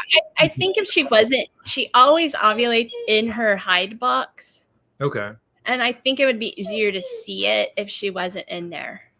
Yeah. You know what I mean? Like if she was just laying more spread out, but she kind of lays on top of her ovulation. Yeah, that's I've had that same thing happen with scrub pythons where they'll be in their nest box and be ovulating, and good luck knowing for sure what's going on when you have a, you know, semi pissed off 10-foot snake curled up in a box who doesn't want you to look in there. Do they get really, the females get really aggressive during that time? They get a bit more agitated, which is another sign for me. But like in a very noticeably different way than when they're looking for food. And it's just like there's less like the frantic nature of looking for food where they're wide pupils, and they just, and I've even sometimes I've been like a little worried, like did I do something, did I miss something to where they're, you know, much more aggressive than normal. I'm like, is this feeding response? But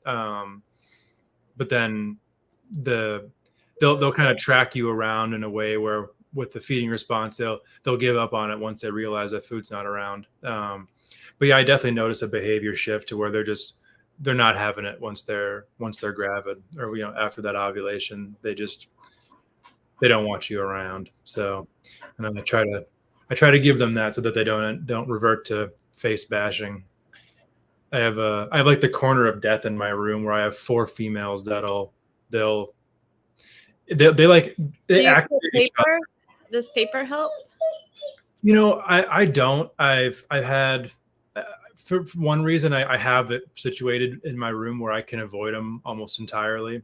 But I'm like kind of like desensitizing training with them, even though at this point I should know these girls aren't gonna change. It mostly happens when I'm cleaning them, and like one will set off the other, will set off the next one, to wherever. Then have you noticed anything like kind of like how Pearl, like it's mostly a certain time of the year where it's worse than others, or is it pretty much always like that for them? Yeah, it's just it's on an individual by individual basis. But I just think that's a white lip to scrub python difference, because white lips have much more of that like high strung nervous energy than scrub pythons do. I just think it's a few particular females that I will not take credit for raising, but that just.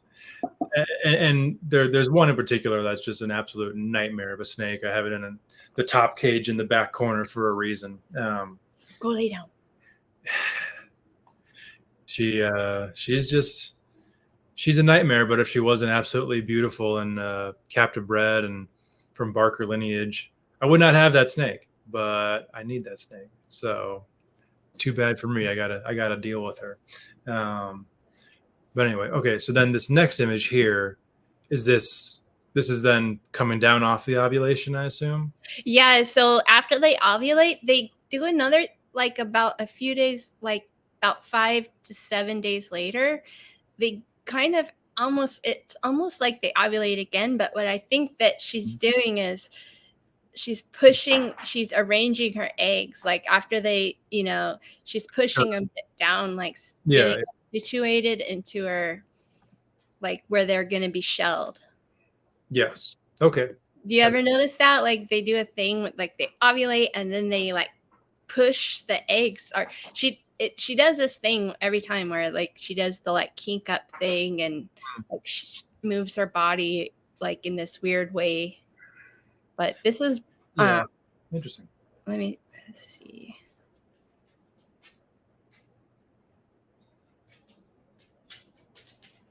Yeah, well, this picture is actually the next day. So she ovulated, and this is the next day. Okay. Oh, all right. So it's kind of like just prepping herself for it, and then this is then afterward. So no, this picture is to show how she gets real antsy. So that's her just being antsy, and like that's her nest. Like I wanted her to lay the eggs inside that box, and she was staying in the box, but she also gets really antsy and just like pushes her boxes around, tries to escape out of her enclosure. Yeah. Is that underneath? Is that like attached underneath the shelf, or does it just kind of fit in there perfectly? Oh, the The box. cork board. You Oh, mean is the that cork bark on top of it?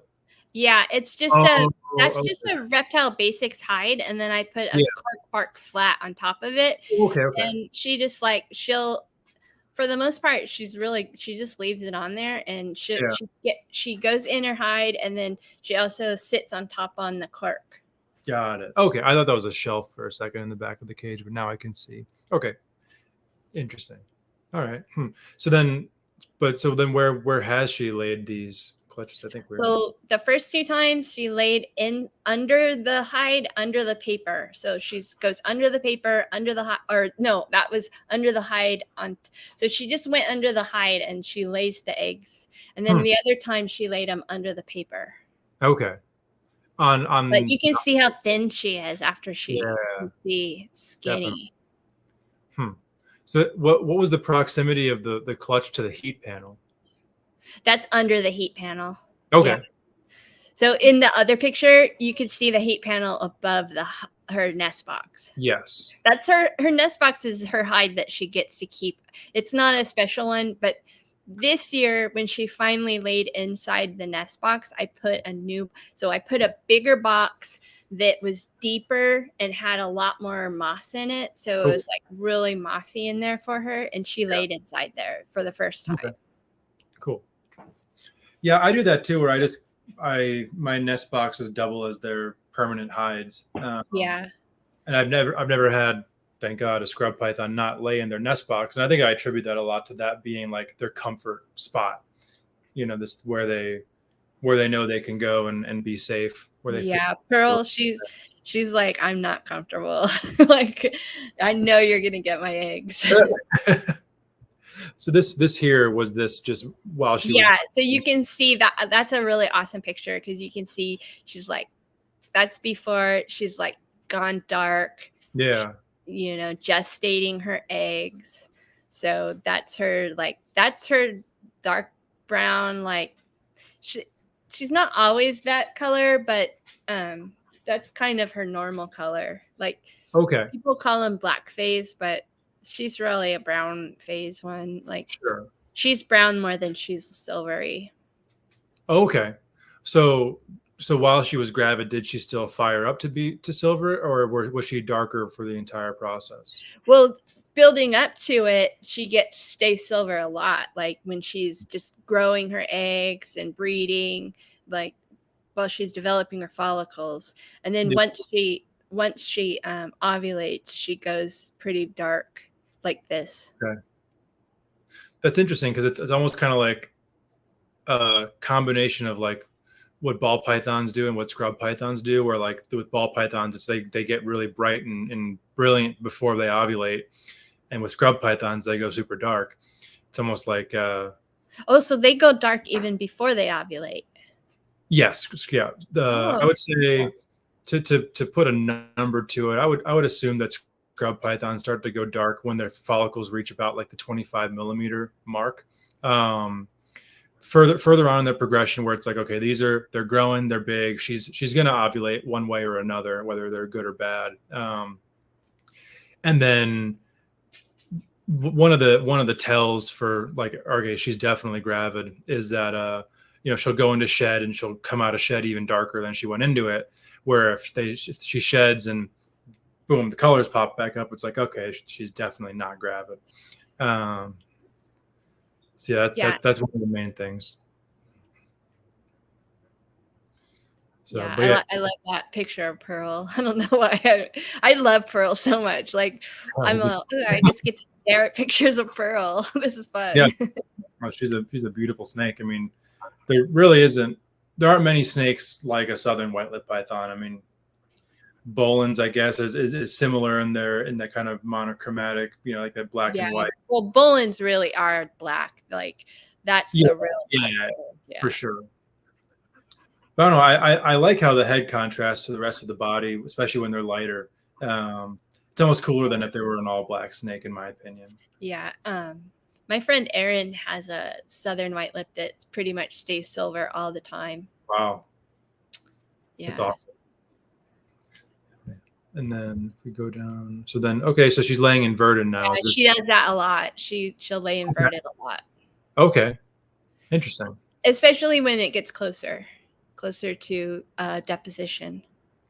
Okay, so are you seeing this kind of like coupled with maybe her moving them down, or is she just trying to get more? No, she does that thing where she moves them down pretty much after she ovulates, and then that she doesn't do that anymore. And then she just like basks and lays inverted and, looks for a way to get out of her enclosure. And that's pretty much her schedule after she ovulates. Yeah, fair enough.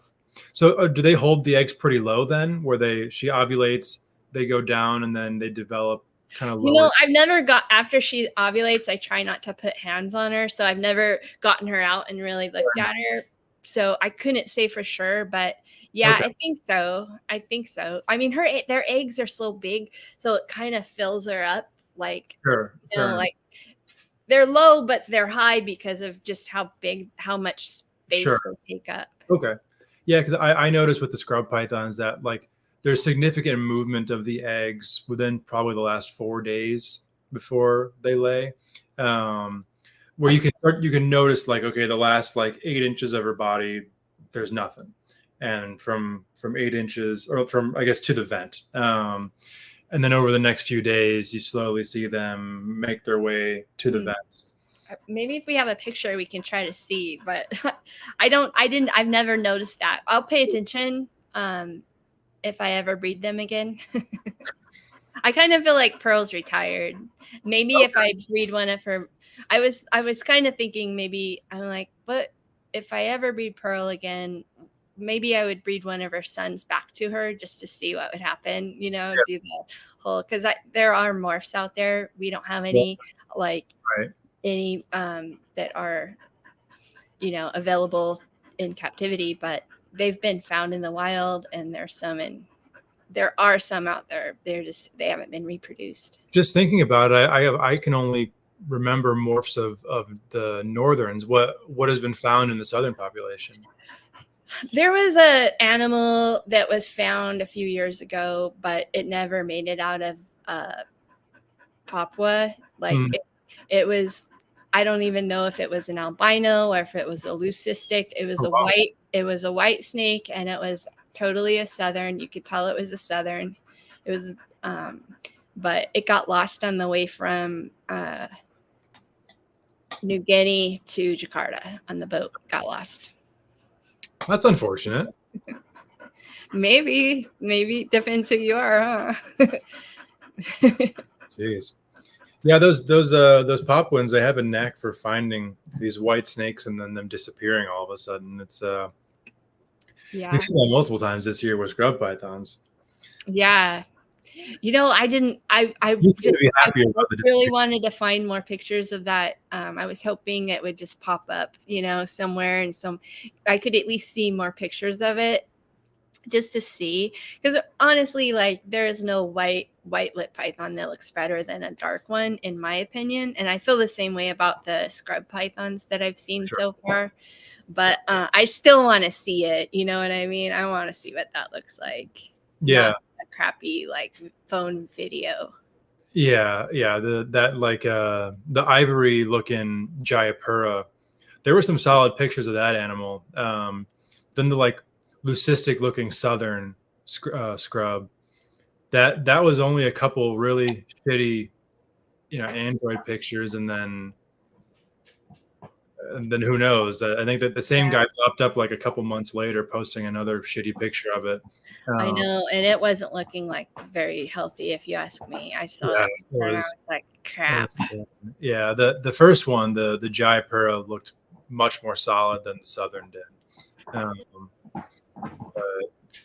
But yeah, it's hard to say with something like that what the benefit or the drawback of that thing hitting the States would be. I will say though, when that Jayapura hit the internet, I've never seen so many people talking about scrub pythons for a couple of days ever than when those pictures were floating around, for better or worse. Yeah. Well, I mean, I don't think it'll be bad.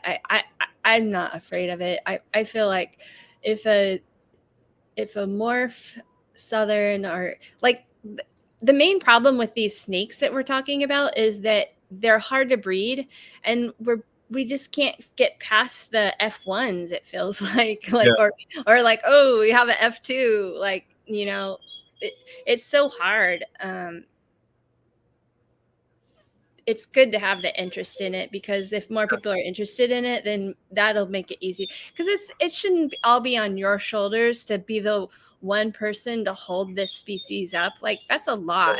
And Yeah. I kind of feel that way about the white lips. So, like, people are like, oh, you have to have a group of them if you're serious about it. And I'm like, well, I am serious about it, but that doesn't mean that I want to have a group of them, you know? Right. Like, this is a hobby for me. I don't want some huge I would rather it be a community effort and have a whole bunch of people interested in keeping them and breeding them than having it all on my shoulders, or just a couple, or all on Ryan's. And like, even just saying that, like, I know that there's other people that have been successful breeding southern white lips, but you ever see them going on podcasts? It's like, come on, get out there. I'd love to hear what they have to say about it, to compare notes with other people. Yeah, for sure. It would help not only, you know, just us, but it would just help the whole community. It would bring more interest to it, and help people say, oh, well, you know, like, maybe if I get into this species, it's not going to be like such a long shot and so hard to do. Because if you're going to get something and it sounds weird, because it's like, are these pets, or are we breeding snakes so that other people can breed snakes? And honestly, that's kind of what we're doing, right? Because we want to make it so that other people can do this, so that it's sustained. But then it's also weird, because, like, if you're doing it for a business, you kind of also don't want a ton of people breeding them. So it's like, you need people to have that interest in them, but you also kind of, I don't know. Sometimes I feel like this isn't all up to me to do this. Like, come on, everybody. Yeah. And I think, you know, that's one of the drawbacks of this being a community that's primarily led by hobbyists instead of like full-time professionals, where, you know, I bet a lot of people who work with these animals, like, that is their free time. They don't have 2.5 hours for a podcast, or enough time to be posting on social media routinely. Or, you know, well, I mean, it wasn't easy for me to get here and do this podcast. Oh, just no, so you know. I know. still am here. But it's because this really matters. I'm like, everyone must feel like I have such a huge head and I think I'm a know-it-all, but I'm like just trying to share my information so other people can do this too. Yeah.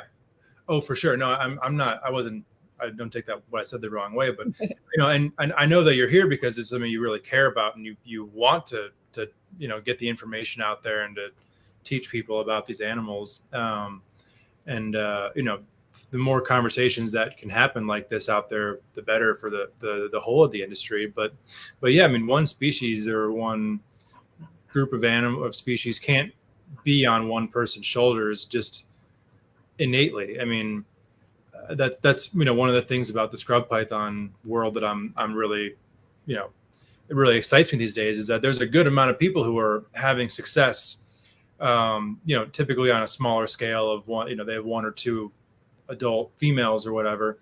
But I mean, this year, I think I was thinking earlier today, I think there's going to be like of what's on the ground now or already hatched, like 14 scrub python clutches in the US this year, which is insane considering 6 years ago, it was maybe 1 on a good year. Yeah, it was like the talk of the town, you know, like, ooh. Yeah. And I feel like that's the same thing could be said for white-lipped pythons, you know, northerns and southerns. That, I mean, for the longest time, it was like, Ryan Young for southerns, and like Tom Keoghan for northerns, and another one popped up here and there, but not that often. And usually it was a one-off from somebody, or, you know, a breeder who specializes in whatever else had their white lips and they bred them and then they sold the adults after the babies hatched, and, you know, but, yeah, I mean, they're a handful. They're not like it's not like getting a ball python. Yeah. They're kind of big and they're grumpy. You know, some of them are sweet, but most of them are kind of grumpy. And the good thing is that their teeth aren't that big, so it's like when they do bite you, it's not like, oh God, am I gonna need stitches, or you know. It was like they punch you more than they like bite you. Yeah. Well, their teeth are really small. Like, yeah. I should knock on wood though. I got bit on the stomach recently for the first time from that mean male I was telling you about. Oh, That happened to me before. That doesn't sound like fun. Well, they're so fast if they want to be like. Yeah, definitely. Yeah, I think that's to me they're very akin to Timor pythons in that way, where it's like reactive, kind of high nervous energy, and they'll take off. They're not afraid to hit the jets on you. Yeah, well, I actually feel like the white lips, they aren't like that. They they're more like, let's go, I'm putting on my brass knuckles and this is going down, and either you're leaving or I'm leaving, or no, either you're leaving or I'm gonna like one of us are gonna die, right? Like they're like, they don't run. The northerns are a little more like they'll like act all tough and then they'll run, but I feel like the white lips are like, let's go, or the southerns are like, come on, cracking their knuckles, punching their they're ready. I'll take your word on that. The only southerns I've only had a pair. I have my male now, and they were both super chill. So that sucks that you couldn't have gotten a clutch from them. Yeah, the female was always super strange. She would always get these like rolling respiratory infections. And she kind of would have long breaks off of food. And oh yeah, that sounds, there must have been something up with her. I always almost ever wondered like if she had nidovirus or something like that. I've heard of someone telling me that their snake died of nidovirus. Yeah, but I mean, I never tested her. I've tested a ton of snakes. I've never gotten a positive, knock on wood, from anything other than a green tree python.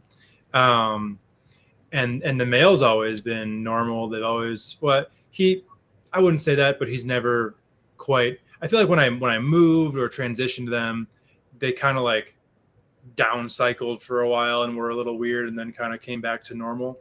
But her in particular, she was always a little off. So yeah, I always wondered if she maybe had nido or something like that. But yeah, it was a shame. And I've had a couple opportunities to get a female, over time. And, I was like, I'm not spending $2,500 back in like 22 or whatever, when they like came in and all of a sudden everyone's like, oh my God, these are the best things ever, even though I found out about them a week ago. Yeah. Well, during COVID, everything was really expensive when the shutdown happened. But mostly white lip pythons. Holy shit. They've went tenfold. I bought one of those really expensive ones. The dream, like I bought her as a male, and I'm glad that I bought her as a male because she was a little cheaper than if I had bought a female. Yeah. But I mean, in a way, I kind of wanted her. I was sad that she wasn't a male because I knew that, after Pearl and Jet went, it would have been better if I could have bred instead of raising up a female. Well, anyways, it worked out in the end. Yeah. So on the kind of talk about their behavior, what have you seen a difference between your wild caughts and your F1s? Yes, the F1s are worse. They're just like crazy. They just want to fight. So, I mean, they aren't all like that. I actually have one that I was going to send it to William Philippek. He bought a pair from me, and I picked out. So I always try to pick out and send the nicest ones first to whoever buys them first. I'm like, they're getting the nice ones. They bought them first. They get the nicer ones. Fair enough. And when I say nicer, I mean in their behavior, not in the way they look, because they all kind of look the same. Yeah. But so I was, resexing them, making sure I had a pair for him. And the female that I picked out for him, I was like, wait, is this one a male? Did I missex it? So I held it back and I sent him another female. And that one is like, it's the same way as Dreamy. Some days I think it's a male. Some days I think it's a female. I don't know what it is. I originally sexed it as a female, but sometimes, I mean, I can't pop it. I never popped anything out of it, but when I probe it, it kind of is an in-betweener. Like, I'm like, I'm not sure what this is. Like right now, I'm pretty convinced it is a female, but it's the nicest snake and like white lip in my collection right now. It's just the calmest snake. It's not head shy. It doesn't even like jerk its head back. I can, it and it has a weird color to it too. So I'm kind of like, this worked out good. I'm glad I held this one back, if it's a boy or a girl. How many have you held back from your different clutches?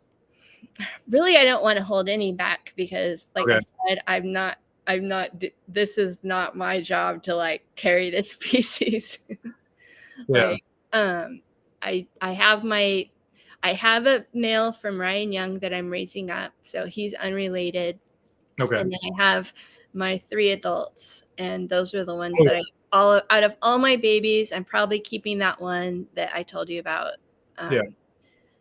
But kind of don't want it also because I don't want a room. I don't have a lot of space because I really like keeping a bunch of different species. Like I've recently, probably influenced from you, but also my good friend Noah, he's been a big influence on me. And I wanted to get Nada, but I accidentally got Amethystina, and they're just so awesome. So now I have the Nada and I have the Amethystina. So they're going to take up a lot of space. So I don't have a lot of space to keep a bunch of, 7-foot white lips and a bunch of scrub pythons. So no,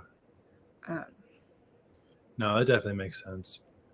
But yeah, on that, those southern scrubs you got, they're pretty incredible. I've seen very few animals with patterns like that. Yeah, I wish that it didn't happen the way it happened, and I got actual locality information about them, because I really like them. Besides having the neat striped pattern, they're also like the coolest. Okay, this is hilarious because I used to always roll my eyes when I would hear people talk about how they're scrub pythons. They're just different, They have this air about them, they think about, they're more thoughtful, they're like smarter, thoughtful python. And I'm like, okay, whatever, and then I get these snakes and I'm like, holy shit, it's true, it's all true. Just the other night I was cleaning their enclosures, and I have them in these little, they get these, I have them in, they're still in the quarantine rack, but they have these little hide boxes that I made for him, kind of similar to Pearl's hide box, just a little tub with some moss, and they'll go in there. And I had it out and I had it set next to my sink, and he came out and he was like looking around, and I was like doing washing his bowl out, and he looked up to me and like cocked his head, and he's just like looking at me, and I almost started to cry. I was like, holy shit, dude. I have to take it all back. They're really awesome. I don't know if it's just that big eye that makes it so that it's like it's part of it at me. Yeah, I think the big eyes coupled with the large facial scalation and their heat pits, just like, yeah, there's, and these are southern, so they don't have the like stripes, the bars on their lips, the northerns do. Yeah, so they look kind of cute, kind of like a little puppy face, like. So I was just like, oh my god, I got goosebumps and I got all teary-eyed, and I was like, oh my god, I love this snake. You have to convince me of that. I've been very obsessed with the cute faces. Yeah. So originally my plan was, because I already have this white lip pythons, and I'm like, I don't want another big giant snake. So I wanted to get the Nada, thinking, they're like a smaller version. Well, I've got a pair of Nada, and they are not the same. It's a whole different animal. Very different. they're in the quarantine too, and I have them set up, but the female, she won't go in her hide box. So it's really, I have to like get hands on her every time I'm cleaning out her tub. And so I just get the little hide box, I pick her up and put her, and like I pick her up and it's just like a fountain of pee, like she just starts peeing, like it's draining, and I put her in. So I have to clean out her hide box every time I'll clean out her hide box and then I put her in it, and then I have to take her out, and she just pees. And then I have to be like, okay, well, you get to have a little bit of pee in your enclosure because you seem to like it. There's no way to not have pee in her enclosure because she just sees me and she starts peeing. Yeah, in my experience, I've only had tandem bars for a couple of years, but they are by far the most like anxious, high nervous energy of the squad. Well, I see your picture with you holding it, and I'm like, how do you do that? Like, did it pee on you, and then you got all the pee out, and then you have a picture with it? I have one that I can handle like that, and that's it. It seems like the pee just keeps coming too. Like, like it's not like it stops. Some of them are like that. But yeah, no, I have one male who's pretty chill, but then the rest of them, they're not awful. I just work around them for the most part. Yeah. Well, that's why I really wanted to get the babies. I was like, oh, if I could get some babies and work with them from being really small, but it didn't work out. So it is what it is. Yeah, that's my only hope is that, with some F1s, I can try to, get them to where they're a little more chill. Generally speaking, that seems to be a very accomplishable goal with scrub pythons with the F1s. Yeah, I talked to Andre about it because he was successful, and he told me that he kept his in an enclosure with a perch, and he said they never left the perch. They never. Okay. He said they ate up there, they drank up there, and they bred up there. Yeah, that definitely makes sense. Yeah, I remember. He bred them a handful of years back, but yeah, it was a while. It was a long time ago.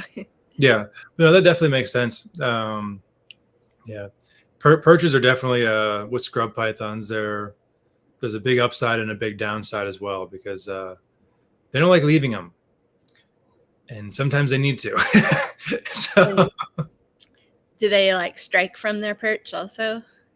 Yeah, big time. That's like their like most comfortable position that they're like, I'm here. I know you can't mess with me. Is it like green tree pythons, like when they're on their perch, if you go in there in the morning or the afternoon, they're just sleeping and they'll leave you alone, or will they wake up any time of the day and mess with you? I think with the scrubs, it's more on an individual basis. The difference I would say is that unlike with green trees where, yeah, Ryan, definitely. Yeah, dealing with Brandon Southern, that was a moment where I'm like, I know why I don't have a bunch of branches in all of my scrub enclosures, because I don't have time to spend 15 minutes getting 100 scrub pythons out of their cages. Yeah, well, I'm planning on just keeping the pairs, and I wanted to have branches because I want to be able to look at them on a branch. I think if you're saying that it's a bad idea, it's not a bad idea. And I have some of like the 3D printed perches and some. Do they love hide boxes too? Oh yeah, for sure. So all of my enclosures for my bigger animals, all of my cages have shelves in them. They'll spend a lot of time on the shelves. To me, that's kind of like my compromise, because I know they would use perches if I gave them to them, but like I got to be realistic because I have over 100 scrub pythons and I don't have time to wrestle all those snakes off of their perches, because it's not like green trees where there's never going to be a time when you go in their enclosure and they like are just hunkered down on their perch, head tucked. Just not going to happen. Yeah, so they don't do that. Okay. Whether or not they're going to be defensive up there, I think that's on individual by individual basis. I have many of my adult scrub pythons, I either are super chill or just understand that like I'm going in there and I'm not going to mess with them if I don't need to. They'll just sit where they are. I'll do what I need to do. They leave me be. But I think the shelves work a little bit better because they're kind of like in the back corner of the cage, where if they were on a perch, like in the middle, I'm going under them, going more around them, kind of intruding in their space a little bit more. But then again, I think it's also just for me, I have so many of them that for a few cages, I would say absolutely go for it and have perches in there. Maybe just have them set further to the back of the enclosure. Or maybe instead of perches, I'll do the ceiling hides. Yeah, and I haven't used those, but I think they're pretty cool, and I think they would 100% use them. Actually, I know for a fact I've had a couple of friends who've gotten some scrubs from me and have used those hides, and they're in them all the time. So yeah, I think that would absolutely work and be a good compromise to where, they'll probably just stay up in there if they're in there and you're maintaining their enclosure. It'd be really convenient to be able to work around them that way. So yeah, like inverted hides. They love the shelves. They'll sprawl out on the shelves. So, I think it's always striking that balance of functionality for you and then letting the snakes live out their natural behaviors as much as you can in a captive setting. But yeah, they definitely just try the perches, and if they don't work out, I'll figure something else out. Yeah, and I would encourage you to do the perches, because I think that's something that they will do. Even big adults will perch like a chondro. Yeah, it's cool. Yeah, it's super cool. And eventually I'll probably set up a couple enclosures where I do more of an intricate setup. But I can't imagine I'll ever do that for all of them. Do you think you could do kind of like, because I was kind of wondering if I could do like what I'm doing with my green tree pythons and just keep a pair together, or do you think that's a bad idea and they'll end up fighting each other? One of my goals in the long run is I want to try to have a cohab pair of adult scrubs and see if I can breed them cohabbed or whatever. I've never had any. Well, I can't say never, but I've had almost no aggression between animals.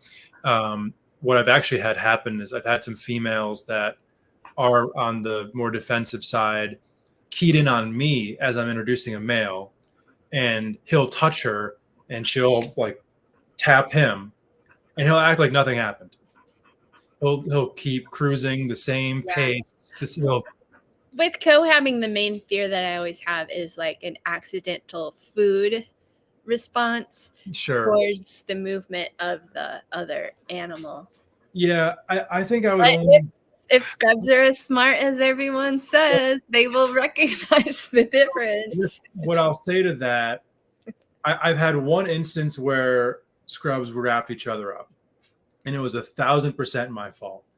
I had the pair together, and the male was out cruising, and I was feeding, and I knew the female was in shed.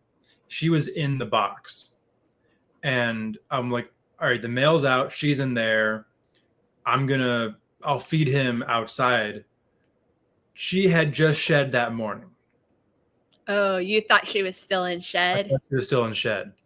So he grabs it and out she comes. And I'm like, oh shit. And how did you separate them? Just grabbed them both behind the head and they just unwrapped each other.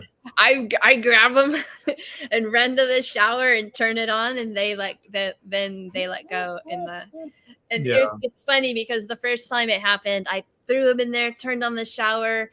Pearl let go of Jet. I grabbed her, and Jet's still in the bathroom with the rat in his mouth, and I put him in I put Pearl in her enclosure, and I go back to the bathroom and I look in the shower, and there's Jet with the rat halfway down his he's like, I'm eating this thing now.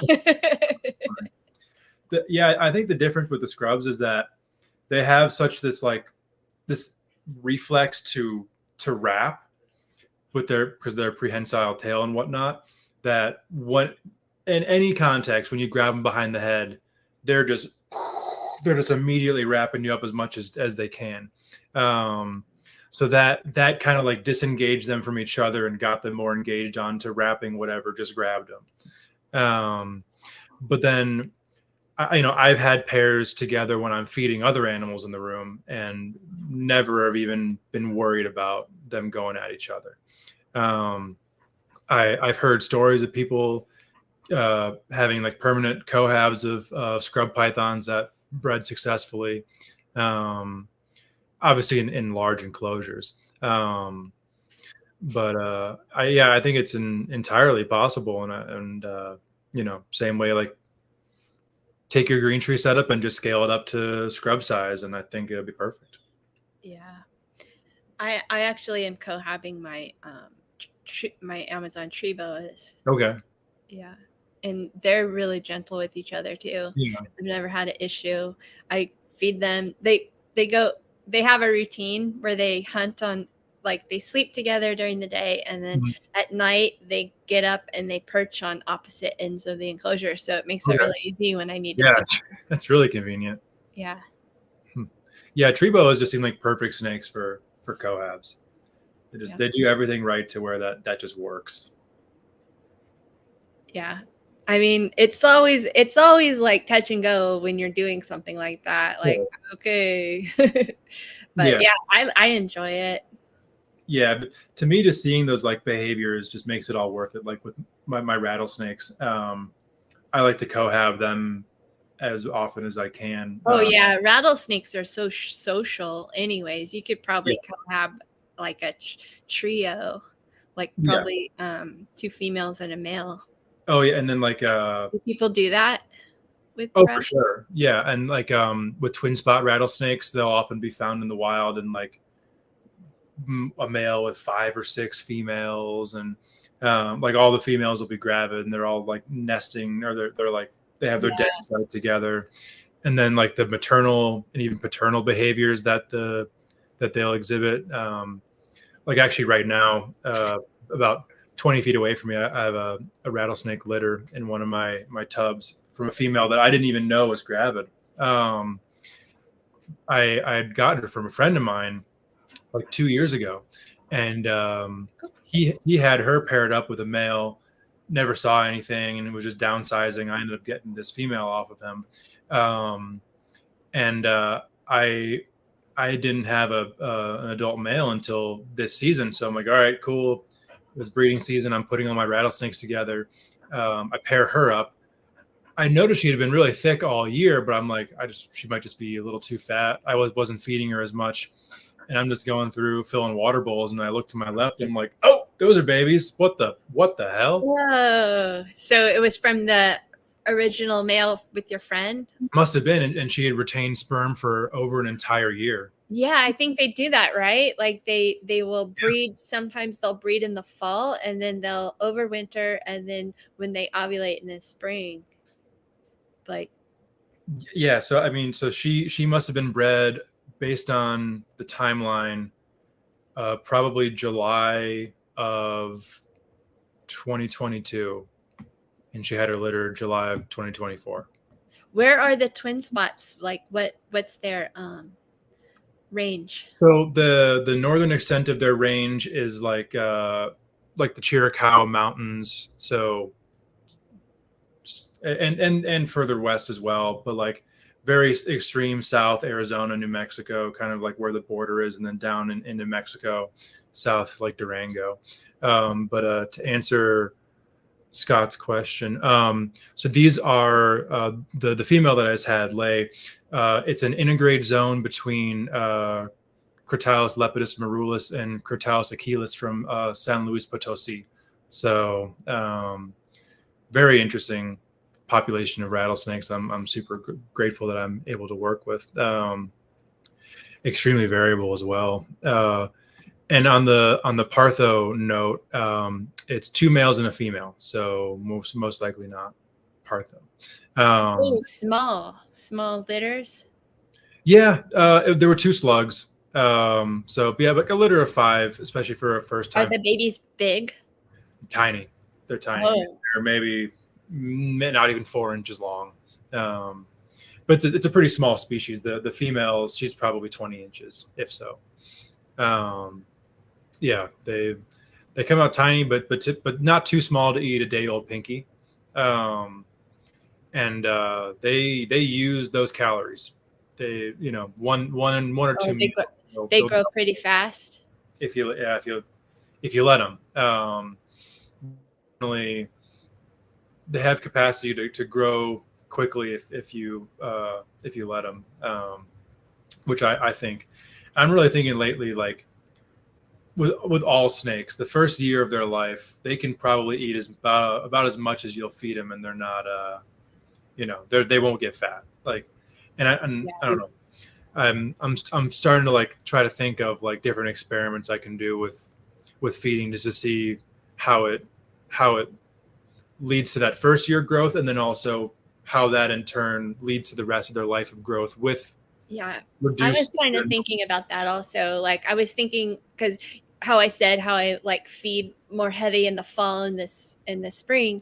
Well, I was thinking, well, maybe I should do that with the babies also, like feed them really heavy in the spring, or like if they hatch out in the fall, feed them really heavy, and then in the winter slow it down, and then in the spring feed them really heavy, just to get them, and just to see what that would do. Yeah, it seems like the female adults want to eat. That's the way that they act. Okay. Yeah, just because I got some scrub pythons, some captive bred barnecks, like in 2020. They were like yearlings and 2-year-olds, but the guy who bred them, he was very strict on only feeding a relatively small meal every 3rd week for his babies. Yeah, that's not very much. Like, I have no idea why. Meal every 3 weeks. Yeah, one of the 2-year-olds was the size of a neonate when I got it. It was just with a larger head. It was like a neonate body with like the head of a yearling. It was strange, but I put them on a more advanced feeding schedule, and even 4 years later, they are significantly smaller, relatively speaking, than snakes that were fed regularly and with larger prey items for the first like year of life. I have a 6-year-old female that's a good bit smaller than most of my 4-year-olds, because I've fed her until she was at the size of eating large rats. I fed her weekly just to catch her up for a couple of years, and she's still small. Yeah. So I think that's one of the cool things about pythons, and one of the reasons why they've been successful. Like they're an old like lineage of, they're old, right? Like pythons have been around for forever. Yeah. And that's one of the things, is that their growth, and it's not like determined by their DNA, that they're elastic. And so they can, if a baby hatches out during a drought season and it starves and barely just scrapes by, and it has, because like the animals that we're interested in, these New Guinea pythons, that even though it's in a like equatorial tropical place, they still are like that island is influenced by the El Nino and El Nina, and there can be droughts there. So those animals that will hatch out in a drought year, or if there's like 2 years, that animal will be smaller than what its relatives would have. And that's the thing about it, is like being small means that you don't have to eat as much in order to reproduce. Yeah. Like a big snake is going to have to eat a lot more just to get the same amount of eggs. Like if you think about these really like big scrub pythons having like 7 to 14 eggs, when you look at the size of that scrub, you're like, that snake should be laying way more eggs. And it's the same thing with like a ball python. I talked to William Philippek about it, and he has big old ball pythons, and he says that they only lay eggs for him every other year. He feeds them the same amount as the younger, smaller females.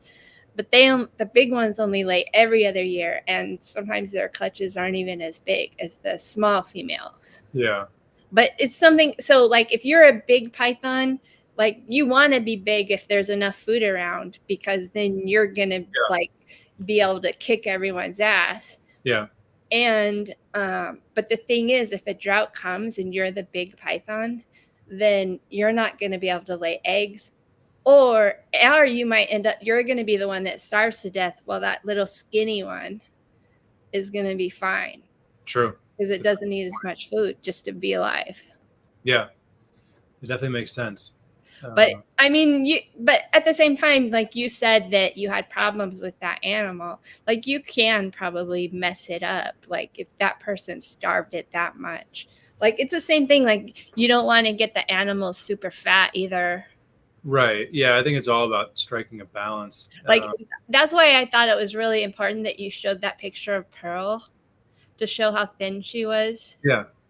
Like I wouldn't call her skinny, but no, some people might call her skinny, but compared to where she ended up. Yeah, like the two main causes of slugs that we think, the theories in the hobby, are that you always hear like fat females will lay slugs. Mm. And it's because they don't have enough space in their body cavity to like develop a perfect egg. Like their body triggers ovulation before the eggs are all the way developed.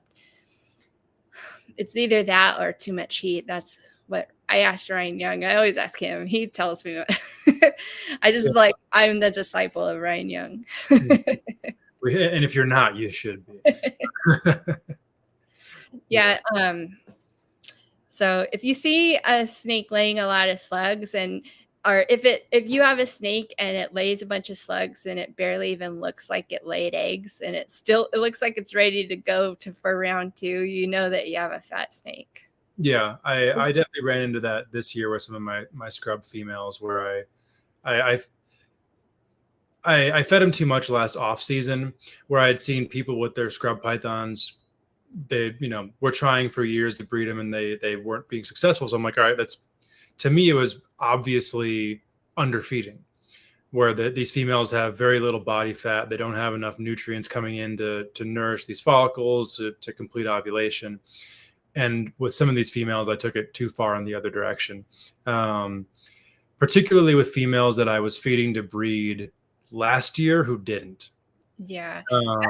That's what I think is the same thing with the people when they get that first clutch and then they can never get a second clutch.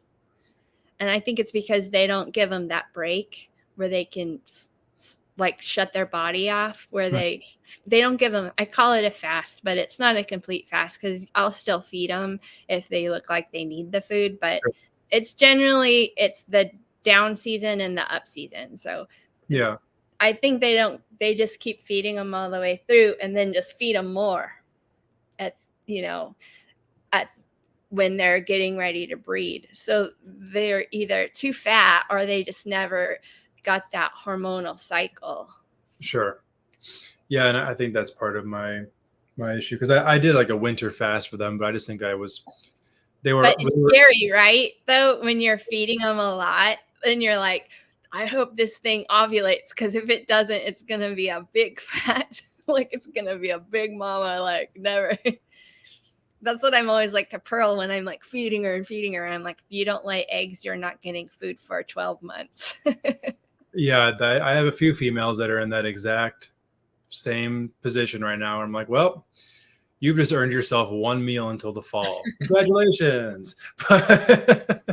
Or you know what else? I noticed that if you want a snake to lose weight, if you just feed it like I have my 7-foot white lip, and if I feed her, I feel like if I feed her chicks, like the chicks that you can get from one of the places, the little, like, I guess they're 1-day-olds. If you feed her one of those, like, I feel like the energy it takes them to digest that, they end up losing weight. I've had snakes lose weight when I'm feeding them chicks. Yeah. it's almost like eating a salad or something. Like, you know, the calories to digest it is Yeah. more than what you're bringing in. Yeah. That actually makes a lot of sense because, yeah, like, I mean, reptiles, they will just shut their metabolisms down for extended periods of time, particularly pythons. So, yeah, actually, it's a good point of like keeping it going, but not with enough into. Yeah, like it almost takes more energy just to digest it. Yeah. Usually a chick with all that fur, I mean, feathers and stuff. Yeah. Yeah. I don't like feeding chicks to anything if I can avoid Yeah. it. Well, I bought some chicks just to try them out. And Yeah. Yeah. Yeah. I'm like, well, if you want them to, this is a waste of money. I'm feeding this like chick and they're losing weight. Yeah.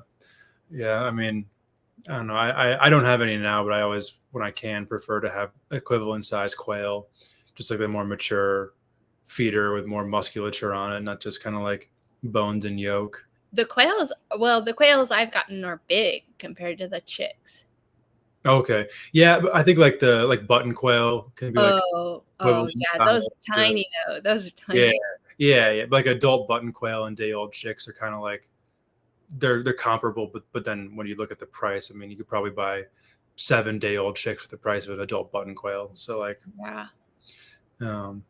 Anyway, it's a different discussion altogether. But yeah, I mean, this is also Sorry, I fascinating. derailed the conversation. Oh no, you Python. perfect. No, that was great. But yeah, you know, to me, this is like the perfect type of conversation because this is where new ideas come from, and you know, new strategies get born of just bouncing ideas back and forth, and something clicks that wasn't there before, and you know, this is. I mean, we're 2.5 hours deep into this talk, and it doesn't feel like it to me, at least. Yeah. You know? I feel like I had something to say and I can't remember what it was. I don't know why.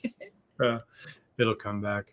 But yeah, I mean, it really is incredible what you've done with these white-lipped pythons, and with repeated success. You know, that like we've been saying throughout the episode, you can one-off breed some sort of obscure python, but the real challenge is in doing it a second time and a third time and a fourth time. And you know, that's where you can actually, like, okay, I have this figured out. It's been 3-4 years and I'm doing the same things, getting the same results. Yeah, You know? I don't know. I've just used one male, so who knows? Maybe I'll have the different results when I try to use that other psycho male. I don't know. I have high hopes for that. You know, especially considering the triggers you use to get your female to develop. Yeah, I'm hoping that like once he matures and he smells a mature female, he'll get other ideas in his head than fighting. Yeah, I definitely see that with some of the scrubs that these males, they mature at different ages, and that doesn't seem to have any sort of rhyme or reason to it. Like I had 2 males that I bought almost at the same time. I even have a theory that they're siblings from the farm or whatever, because they look so similar. But anyway, one of them is like my best breeder male. He's one went bad. If it hadn't gone bad, he would have had 4 clutches under his belt by the end of this year. He started breeding at like 4.5 years old, and the other one is like almost 7 years old now, and finally just sired a clutch for the first time after like I probably had him with 5 females over the last few years, and he wanted nothing to do with it. What when you're breeding your scrub pythons, is there like a certain size or a certain age that you wait before you start pairing, or you just wait until you're like, she looks like she's ready or he looks like he's ready? Because I was wondering about that with the white-lipped pythons, because like mine were kind of big when I finally paired them. But now I wonder if I could have, if I had a better strategy and did the thing where I cycle fed them even when they were younger, if they probably could have gone sooner. But because according to Daniel Natution, like I said, all the research is it's like 144 animals that they did the research on.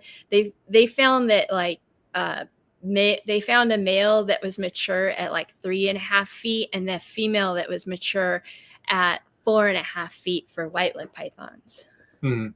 which is really small, like Yeah. compared to what we do in the hobby. Yeah. But I mean, Ryan and Michael Oslam in Canada, I'm pretty sure, if I remember correctly, they both said their females were around 5 feet when they got eggs from them for Yeah. the first time. But Pearl was probably more like 6 feet. Yeah.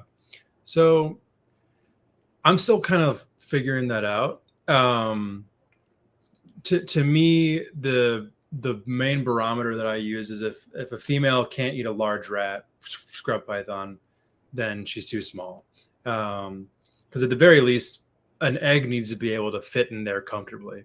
I think for that, typically that snake ends up in like the at least 7 to 8 foot range. And then with that said, subsequently probably like around 5 years old. But after that podcast with Natush, he said that some of these female scrub pythons are like 3 years old in the wild, breeding successfully. And especially with what he was saying about how they'll congregate around these like migratory bird nests and like every day just be gorging on these baby birds that are falling out. I'm like, do these snakes just eat a lot when they're young and then slow down once they have a little bit of size on them, or once they're eating larger prey, that prey is a little bit more infrequent. So I mean, this year I'm going to possibly attempt some smaller females if they are developing. I'm going to cycle them as if I am going to breed them. Because worst comes to worst, they'll just be in tune to that cycle for the following season. With the males, I've had mixed results where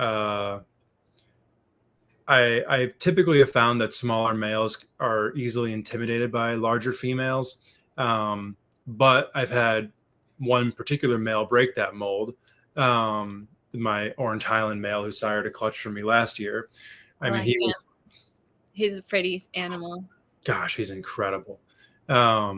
He was definitely shy of 7 feet long with a 10-foot female.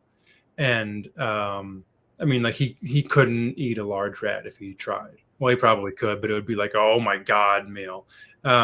Is there like a like I noticed that the white lips, the Pearl, her head changed when I was like, oh, she's mature. Like they have that like baby face where it's more rounded and suddenly it's like more angular and just like bigger. Yeah. And Cubs definitely do that as well. Like they're someone like the back of their jaw widens and their head just becomes a lot more solid. 100%. One thing that really got me thinking last year was that MJ had sent me a video of the male that he had that I produced, Barneck, copulating with the female at 3.5 years old and like 6 feet long. I'm like, yeah. So I have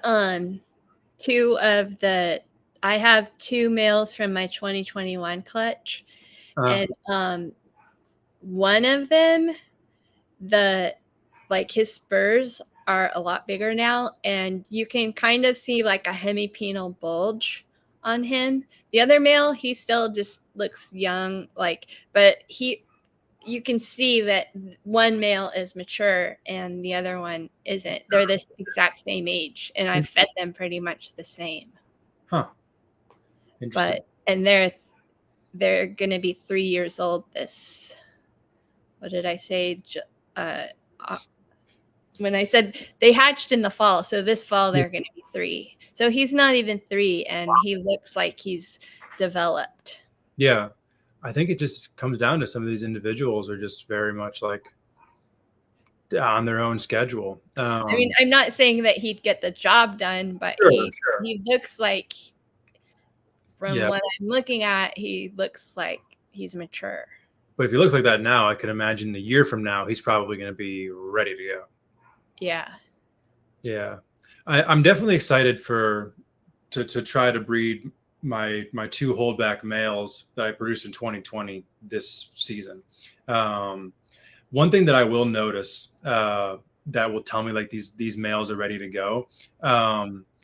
What I do when I'm cleaning my scrub pythons, for the most part, even ones that are relatively calm, I just like put them on the ground in my room and just let them chill and crawl around while I'm cleaning their enclosure, and they'll just, and you know, all the snakes are on roughly the same part of the floor, and the males will just stop and just do that like very intentional tongue flicking. So, and when I see some of my smaller males do that, I'm like, that probably means that you're almost ready, if not ready now, to get on with it. So that's like my biggest tell, because I don't often see my males like cruising. Like Rob Christian, when we were talking on here, he said that like his male Orange Highland is the snake that tells him his females are ready to go.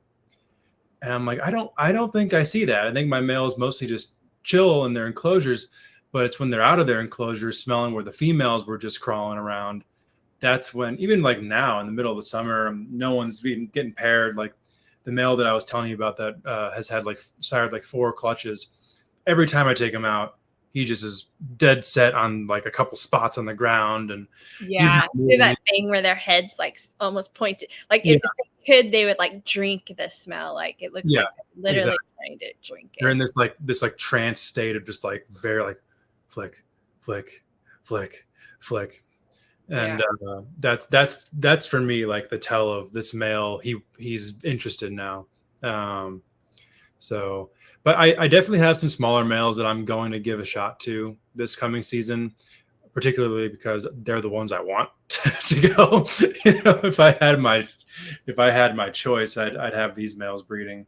But I don't know. I feel like every year I just kind of want to experiment with a couple of things and, you know, see where that brings me.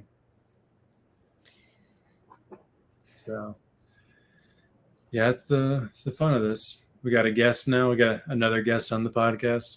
Yeah. He's quiet though. Oh, that's awesome.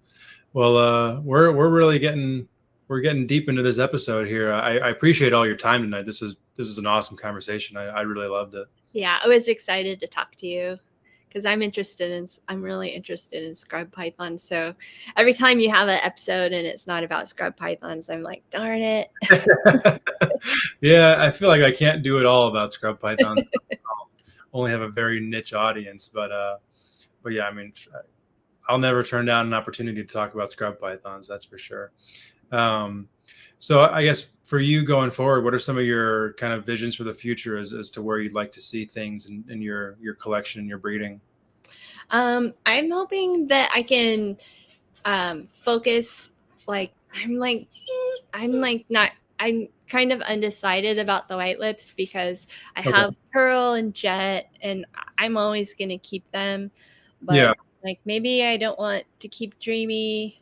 But then I have that male from Ryan that I'm like, that would be good to raise him up and breed him to Dreamy because they'd be unrelated.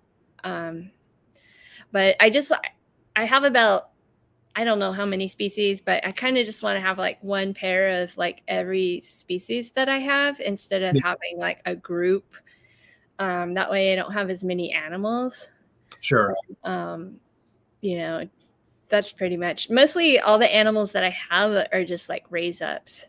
So I have like the scrubs, and then I have my ring pythons. I have my northern white lips, and they're all raise ups. Yeah.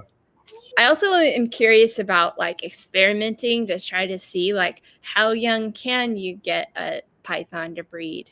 Like, can I get one of these northerns to breed at like 3 years old?